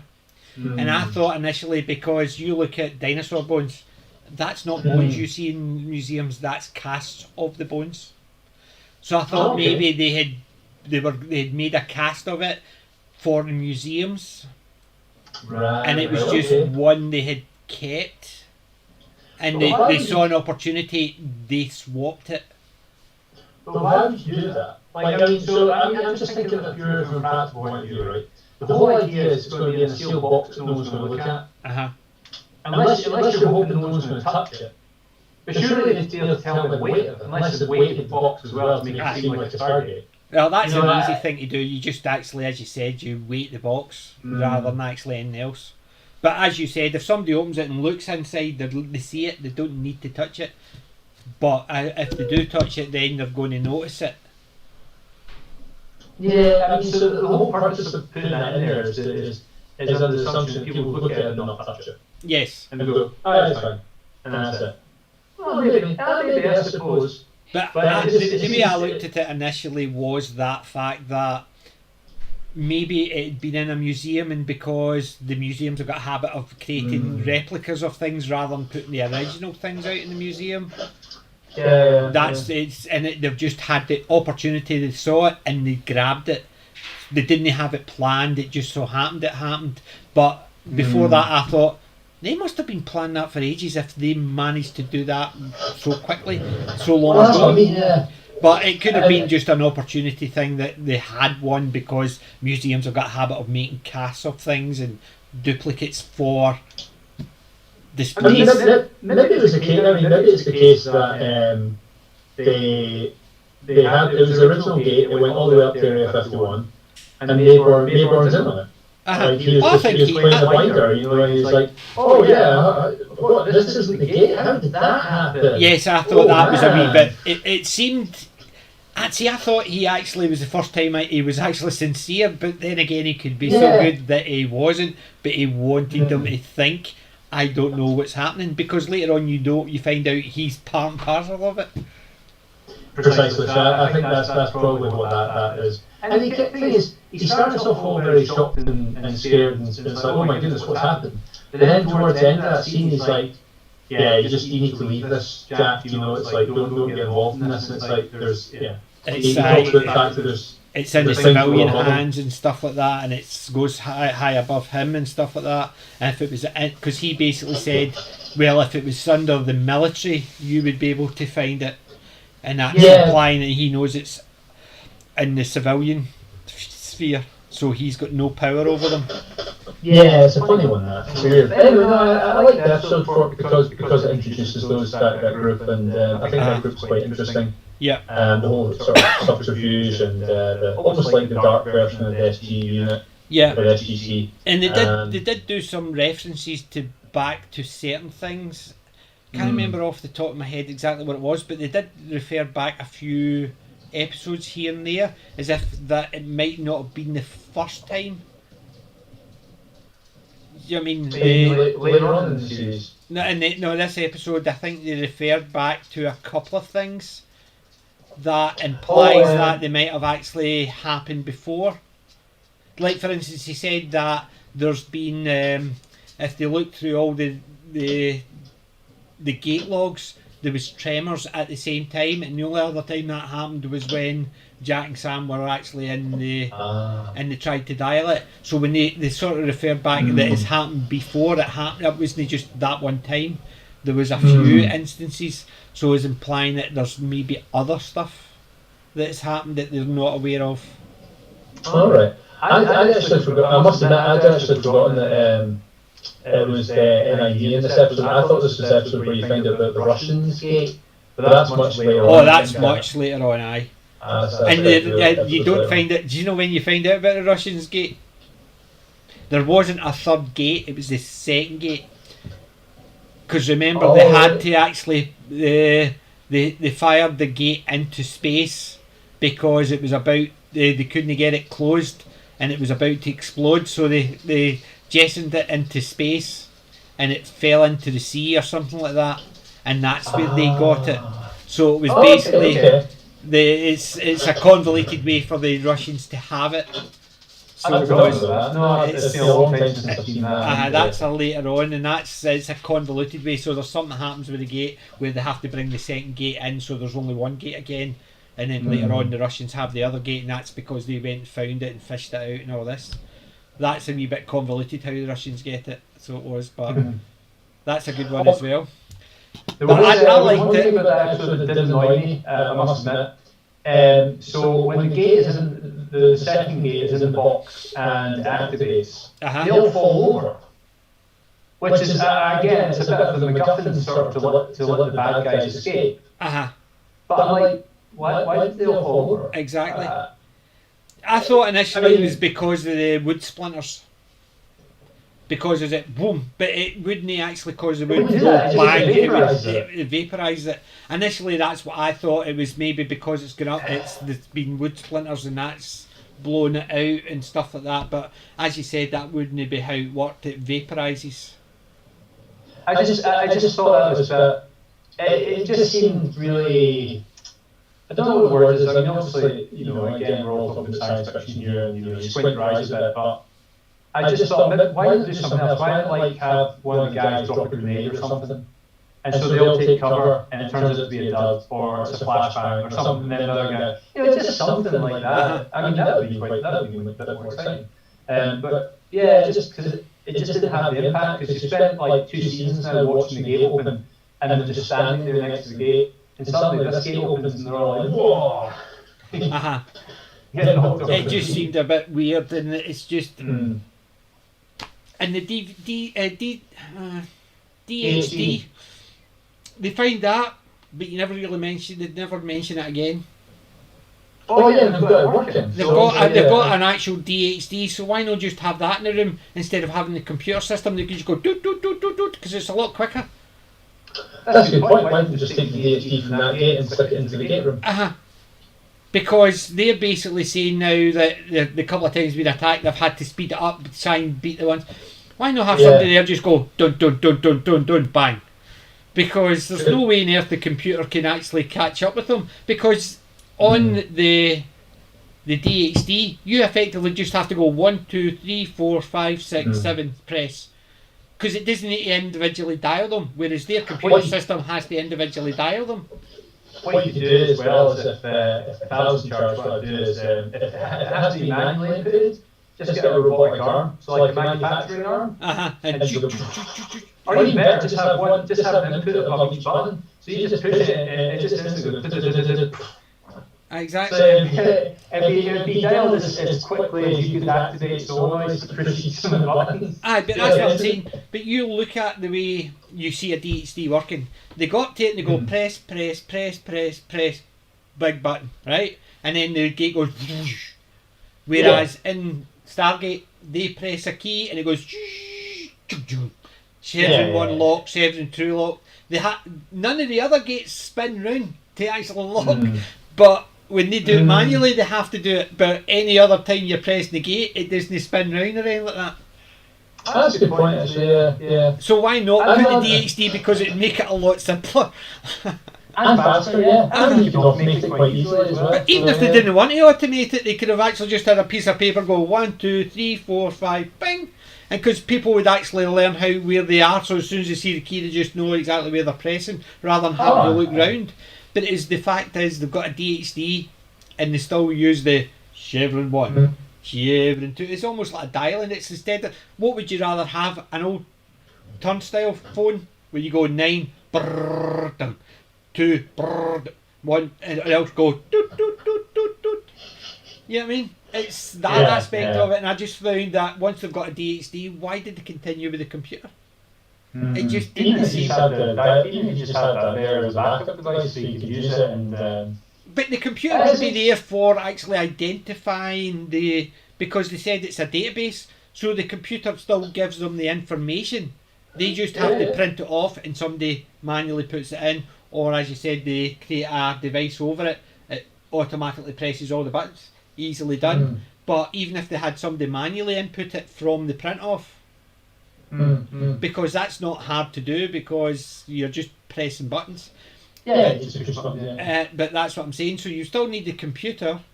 And if you notice this season, Walter's not been in it. First half of the season the first half of the season was the woman. The second half of the season's that guy. It's a guy. New guy, So I don't know why Walter's disappeared, but the other one's still. Oh, what was the sergeant? The one that actually I mentioned did in the first season one. Stiller. The engineer. He's in it, but Walter's no. He's nowhere to be seen. No, And I think they've obviously tried to put different people in it for this season, and that's why he comes back because it just didn't work.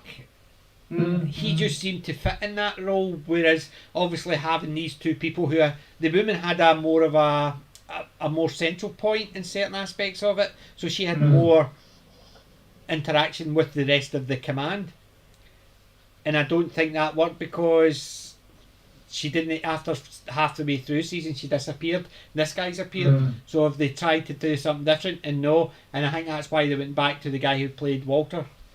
And quite possibly. Maybe the fans complained. It could have been something as simple as that, but I thought, though, in this season I noticed they've changed this as a second person, and I thought maybe they were just trying to change it up a bit, and it didn't work. That's why they've gone back. But I have noticed every episode that he's not been in, which is crazy considering he's only in for doing wee bits and pieces, but you miss him when he's not there. Yeah, just looked weird. Really start to notice the smaller details. But I liked this one. They touched on I didn't understand why they had the old blind guy and the girl. One or the other would have worked. You had to have the village elder and. Yes, the village elder would have been the thing, but the girl was just there to say, oh, they've the turn grandfather, oh, it's this person grandfather, oh, they look the same, that type of thing. So she was the eyes of the old guy. So why have that, or why have him blind, or it just seems. I think that's just more of a storytelling mechanic. So if you're trying to tell a story, it sounds nicer if you've got two people telling it, and it's like you've got that contrast, so it's like bounce back and forward. So it gives the show. It gives that scene more. I suppose you're right, aye. Whereas if it's just the old man just stealing, it becomes a bit of a monologue, a bit like me when I'm lecturing, and as a result, all my students fall asleep. So that's why. I used to teach. I know exactly what you're talking about. So that's exactly why. That'd be why the bounce back and forward. It could be. I never thought about it like that. I must admit. It's just I just found it a wee bit weird. It was a good premise. I thought it was a wee bit handled when they were off world. It just seemed, yeah. The climate just seemed to change too quickly. They says it's now back in place. It'll take a couple of weeks for it to go back. It's quite a powerful piece of kit, so I can understand why they wanted to nick it. But it's one of those ones that you're sitting there thinking. It seemed a wee bit overly powerful for if it taken away, suddenly the whole world in a week could be dead. So what happens if it breaks down? Suddenly, bye-bye. That's a good point. I think, they talk about the fact that the world was terraformed and it's had 900 years. I mean, it could still be, it could be what is. Well, then again, they're using it to control the weather and water their crops and stuff. Yes, so it's quite a powerful device just to get some watering done. Exactly, and as soon as it disappears, the basically blizzards and. Maybe whoever made it didn't intend it to be left behind. It was just a case of they were terraforming the planet.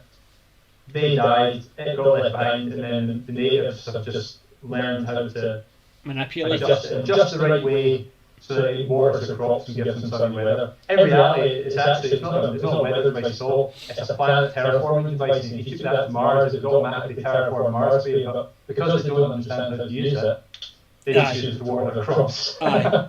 I suppose in that respect, but you imagine if that broke down, suddenly a week later, everybody's dead because they've all frozen. It just seemed to be very extreme weather they were in. Why did they terraform that and leave that layer when they could have gone to another planet?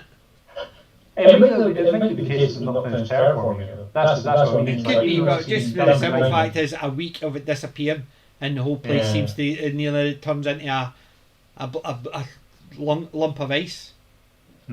Yeah, I mean, it just seemed a wee bit overly powerful considering a week of it disappearing and that was it.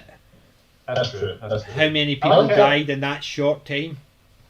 I thought it was quite funny that they all seem to survive in like Arctic conditions despite only having like grass skirts. I did notice that as well. When they aligned it, all you basically did is line everything up, and then it's like suddenly all these little glowing triangles come out and fly into the atmosphere and make it all again. Like, okay. Whereas other ones they've had later on, they've had ones where it actually causes a dome, so you needed the two, and the lights would go up and join in and stuff like that. So it was a bit more realistic, as far as you can get realistic for technology like that. Yeah. Right. I just have one more question. It's like, when they realised it's gone tits up like that, why not just evacuate through the gate? Well, that's exactly what I was thinking. Why not go to a planet? But did they say they didn't know how to use the gate? Yeah, but like when didn't Stargate SG1 just take them back through the Earth? Aye, but how many is in the planet? A couple of 100,000. But at least there was only like 20 in that scene. In that scene, aye. It is, but it's the fact is, it seemed a wee bit. Why didn't even offer to temporarily relocate them to another planet? The other thing I quite liked in that episode was I'm pretty sure it's an Independence Day reference when they see the gliders in Area 51. Because I'm pretty. Wait, did Independence Day come out after that? Maybe it came after that. No, I think I know what you're talking about, but I think it's the same place they had the film shots of. I think it's just the same. It's the same airport they used for it. This was 1998, wasn't it? 1996. No, so what I mean is like, when they're in the Area 51 itself, there's a scene where you see the two gliders at the end of episode 1, season 2, when they blow up two motherships and they're dead in space. And yes, and you see it sitting there, and the guys are working on it. They're working on it. That was very reminiscent to me of Independence Day when I saw that, because there's a scene that in Independence Day they've got the crashed ship that they've been experimenting on, I think. Aye. And that's what they used to fly up to the mothership and upload viruses. Yes, that's because they basically used the try to shoot at it and it doing all that. And the reason I think it's a reference to Independence Day is because it's actually they made that reference to Independence Day before in I think it was might be in season 5 episode 1. See, that's the parts. That's the parts I said they referred back to a few other episodes, and it's because we got that from this place, we got that from that place, we got that, and remember these are the two, but from the flights, and it was the wee guy, the fanboy, who was talking to them, and it refers back to different episodes. That's where it was. That's where that part was. They were referring back to other episodes, but. I never even thought about the reference to Independence Day because I was probably looking back as in, that's the bit where they blew up the Ghoul motherships again. That was the bit when they were talking about the virus that nearly killed this person, or the virus that did this, or the, you know what I mean? Yeah. Shall we do one more episode? We'll do one more because the one more is the fifth race. No, episode 15 is Matter of Time. They basically, you look at IMDb, those two are reversed, but I could do that. Is that right? I had the two of them are reversed. I might have had them in the wrong order because accordingly 15th is the fifth race and A Matter of Time is the 16th, whereas I think I had the number. But we'll do Matter of Time. The two of them are actually fairly straightforward ones, the Matter of Time and the Fifth Race. Because we'll do the Matter of Time. Aye, Matter of Time, that was basically the wormhole to the black hole. Yeah, and I like the episode because it starts off with this like weird. It starts with a weird scene where everything's in slow motion. You're like, why is everyone in slow motion? And it's kind of like it's a very scientific, it's very Star Trek-y episode. It's very.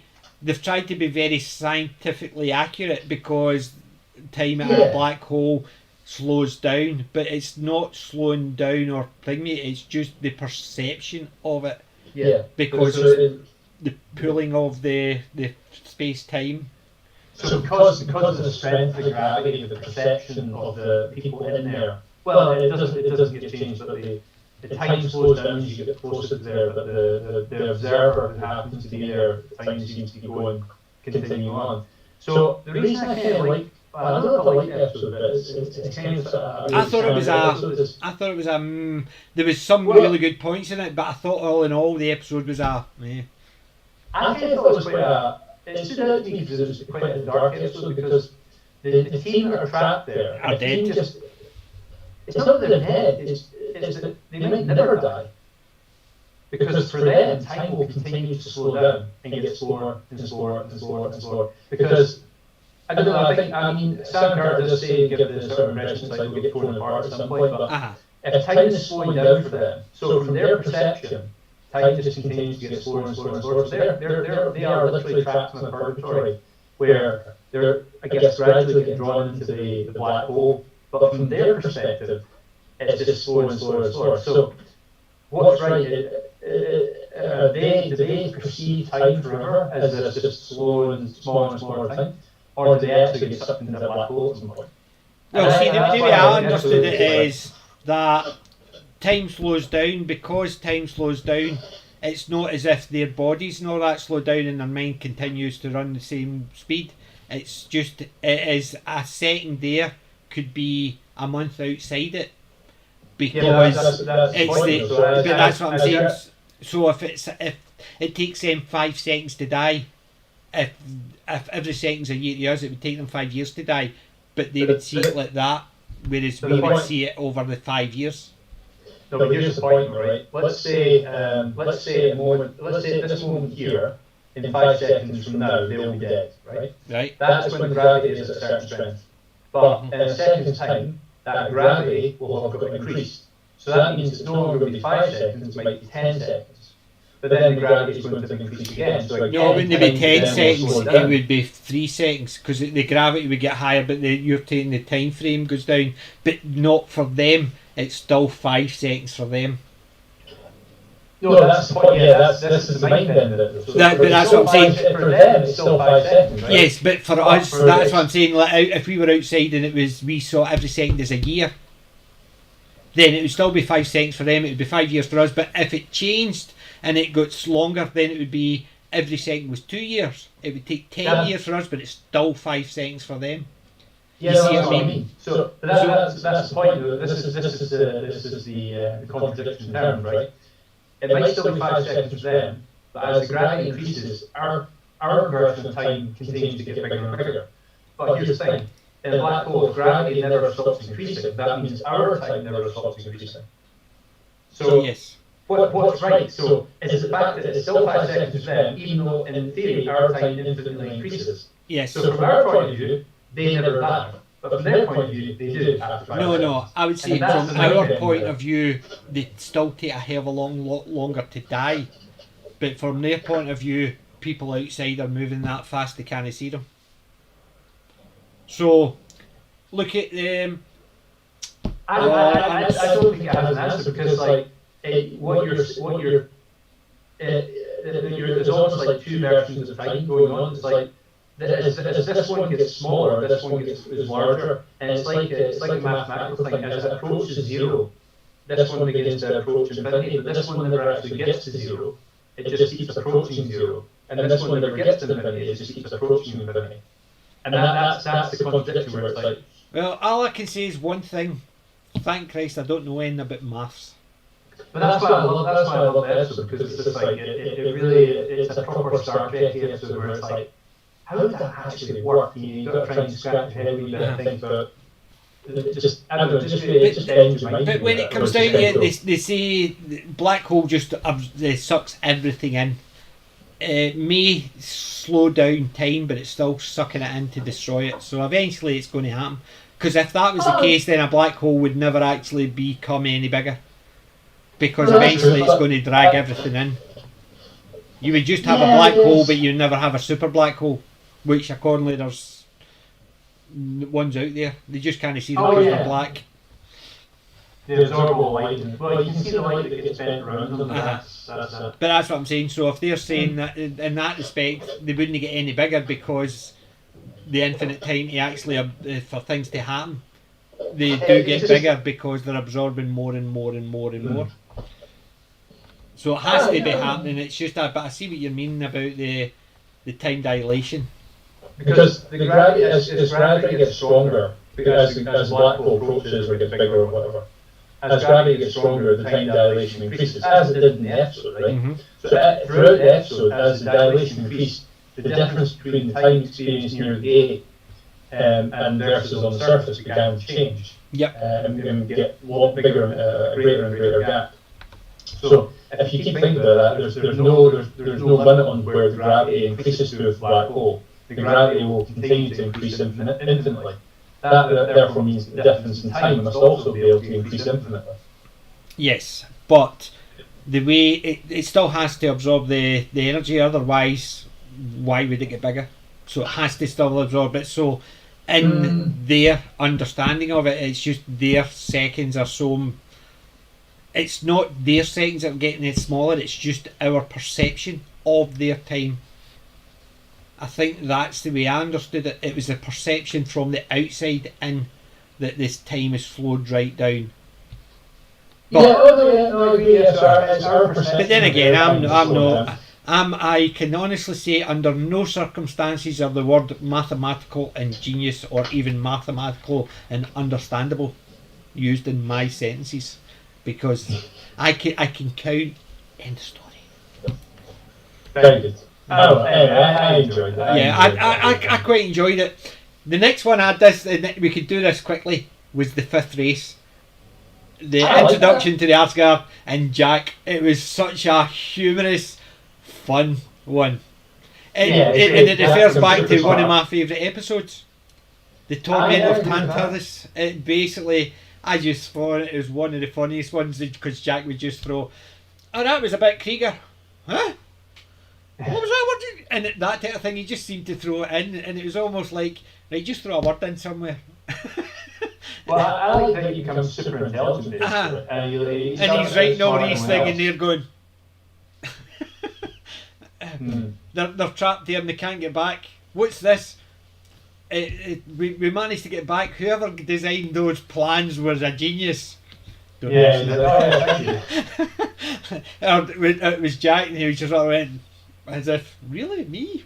Well, couldn't do anything different. I just thought it was one of the funnier ones, and it was because the humorous way they used the language, and how he constantly the darker side of it is because he couldn't communicate with anybody the more it got on, and then he got that intelligent to the point he just basically away on, and then the fifth race got it back out, and he was back to normal again. It's very representative, I suppose, of some of the higher geniuses on the planet who have difficulty communicating with the normal players like you and me, but can think and speak in a really sort of higher plane almost, you know. And they almost need an interpreter to communicate between like them and us. Yep. And that's, I guess, where Jack went. He obviously it became so smart, or you know, like the program that he downloaded into his brain pushed him to such a point that he was no longer able to communicate with anyone else until he found the Asgard and obviously got his brain fixed up. And I thought it was the way they actually introduced the Asgard properly was a bit better. Yeah. I mean, I think the initial Thor's hammer one was always meant to just be a teaser. Yes. And it was very much setting them up for later in the season to come back and be like, hey, these are those little aliens you saw. Yeah, and do you know what I liked about it initially? Which you don't really notice it until later on when Thor appears more often. It's because all the Greys are short. So they didn't play up to that with him standing and talking down to them. He kneeled down to talk level with them because I'm not above you. It was a case of bending down to please plead for help type thing. So your height means nothing. Your intelligence is what's important. So I have to come down to your level of intelligence, or you have to come down so we can speak to you, because you can be as tall as you want. We're the smart ones. Come down here.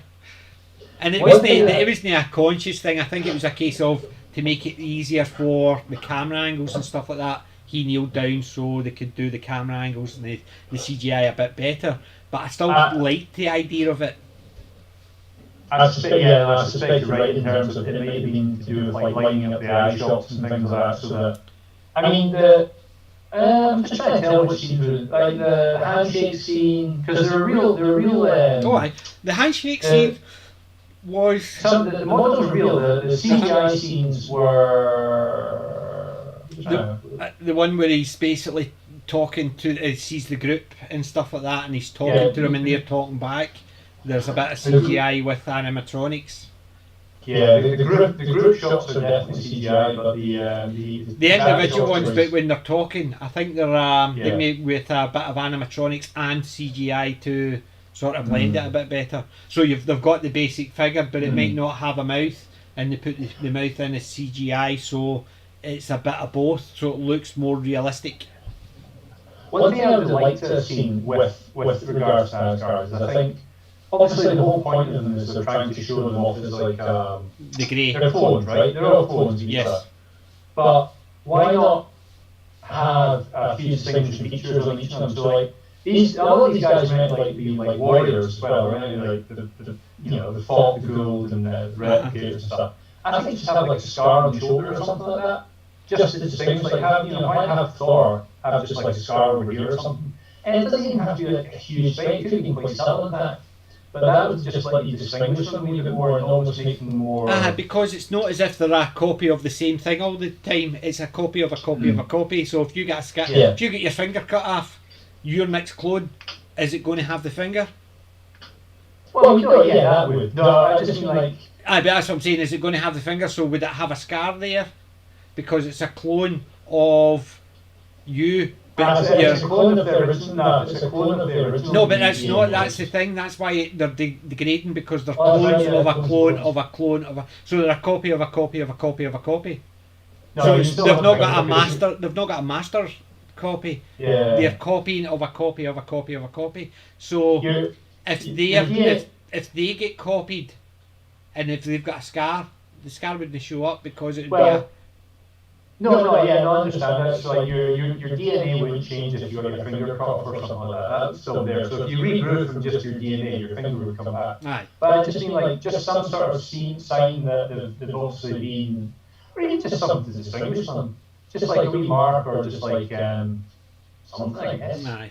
But then maybe they were going in a different direction with that. But it's just something that struck me, because in that scene itself, Jack is talking to them, right? Yeah. And when I watched it, I didn't realise that the camera had shifted to the second one until they spoke and they had different voices. So I was watching it and I thought he was speaking to the same person, and then suddenly I realised that Jack is speaking to Thor. I was like, oh. No, he wasn't speaking to Thor. Thor wasn't there because he says, I've met Thor. He says, aye. I can't remember the names of them, but yes, I know what you're saying, because I thought one of them was going to be Thor, which is thing me for the simple fact is, but they said, I've met him. And that's the thing, it could well be Thor. It could be Thor's model. You don't know. That's the thing. But I think they had them all the same for the simple fact is it was easier so they could have the same model representing different characters, because there is different ones throughout. Because later on there's Hermes, which is the pilot of one of the ships later on. You know what I mean? So they can have the same model, as each of them. They just have some Yeah, voice yeah. in it, slightly different. You know what I mean? So, in that respect, they only need one model. To be fair, I mean, it's a relative. I mean, like Stargate was kind of like one of the original shows that did this, and I think they maybe learned from that because when you watch later shows, like you look at like Atlantis and things like that. In fact, even the Stargate in later series, where you do come across these like heavily, like even CGI features, they do tend to start introducing little differences so you can actually distinguish between them. Aye. And I'm thinking, You look at the Asgard and Stargate Atlantis, they introduced them with something on their head because they were meant to be different from the ones that stayed in the Delta Quadrant or whatever it was, because I know they were in the Pegasus galaxy. So what do they call this galaxy? They don't call it the Alpha Galaxy. Yeah, I mean, so that was the type of thing. So I know when they did the Asgard and Atlantis, they had a slight difference, and it was, I don't know if it was technological implants or something to make them stand out a bit, and it's because they've moved away from the rest of the Asgard. So maybe, as you said, they had decided later on to make wee bit of differences, but initially they were just using it as in they were all clones, they all looked the same. Can't you tell them apart? But I must admit, I liked the fifth race. I thought it was actually quite good, and the fact that it refers back to the Torment of Tantalus, I like, because I like that one. I've watched that twice since. It's just a good, fun episode. So it is. But so we'll stop there, and then what we will do, we'll pick up from Serpent Song. Yeah, episode 16, is it? Yeah. 17, because the matter of time was the wormhole. We just discussed the matter of time in the fifth race. We fired those too quickly. So if we start from 17, that way it'll give us the last 5 episodes, because they're the ones that are a bit more, especially this final episode, we can actually discuss from there. Well, we've done not too bad. We've got 3 concurrent viewers. One more than last week. You, me, and hello to whoever is accidentally clicked on the Hey, screen. I'm not watching it. I'm actually here. I think it counts you as a viewer though, because you'll have I'm your live streaming streaming it. I'm streaming it, so I'm not a viewer taking it technically. No, I know, but I think it counts you as one. That's no funny. That's no fair. Anyway, if you count me, It's pity of you. pity of me, and we've got 2 likes. Yeah, one of them was me. So the other 2 people. I've got like one stuff, of course. Aye, well that's okay. You like my channel, but then again, see your channel. We can do this on yours. I don't have a channel. You have your your climbing channel. We can climb up the episodes. Yeah. But have you got the software for it? That's the thing. No, I don't have viewers or anyone who wants to watch that.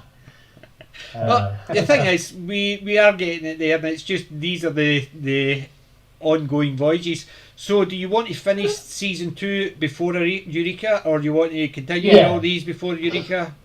Yeah, let's finish season 2, and I think with the fewer episodes we'll actually get finished in the 2 hours. Yeah. And we can So, the next one after that. Do you want to do it in 2 weeks or a week, alternate weeks or whatever? Because we're going to do Eureka as well. So yours is the time frame.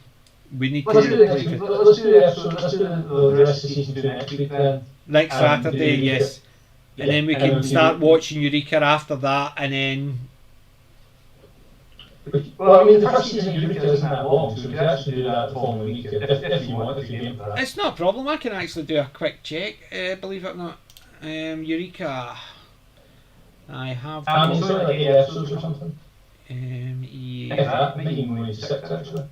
Eureka season 1 has got. This is really 12 episodes. It's got 12 episodes. Pilot right through to once in a lifetime. Good episode. Excellent episode. That's the time. I've only remember watching a couple of episodes when I was just after I finished watching Warehouse 13. So I am going into this fresh. Very good. That's good. You can take notes. I'll be taking notes, and then that way when we're discussing it, you can be the one filling in all the gaps. Well, I'll certainly try. I've started watching it, so I'll finish watching it up, and we can do that next. Well, in a couple of weeks. Then. Yeah. Well, what we'll do is we will look at next Saturday being here 8 o'clock, and we'll do the last 5 episodes of Stargate SG1 season 2. Then after that, the week after that, we'll start Eureka season 1, 12 episodes, and that should be fun for all of us because I've not watched it. I've only watched, I think I watched the pilot after I watched Warehouse 13, so I've got very little, if any, knowledge of it. I only remember a couple of characters from Warehouse 13.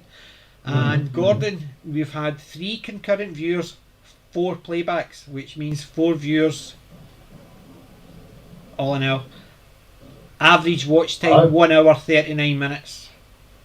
That's crazy. Well, I mean, one of them's me because I'm watching it, but no, that's great. Hello guys, I guess. Yes, and hi, and thank you for watching. Cool. Yeah, see you next week. Yes, and see you next week. And remember, if you like what you see, give us a thumbs up and subscribe if you want to see more. And thank you again. And remember, you want to see Cheerio before I finally sign off? A proper Cheerio, because last week you killed it by standing up and walking away. I thought you were going to beat it. Well, thank you guys and girls, and remember, I'm not old, I'm classic, and PJ may be out.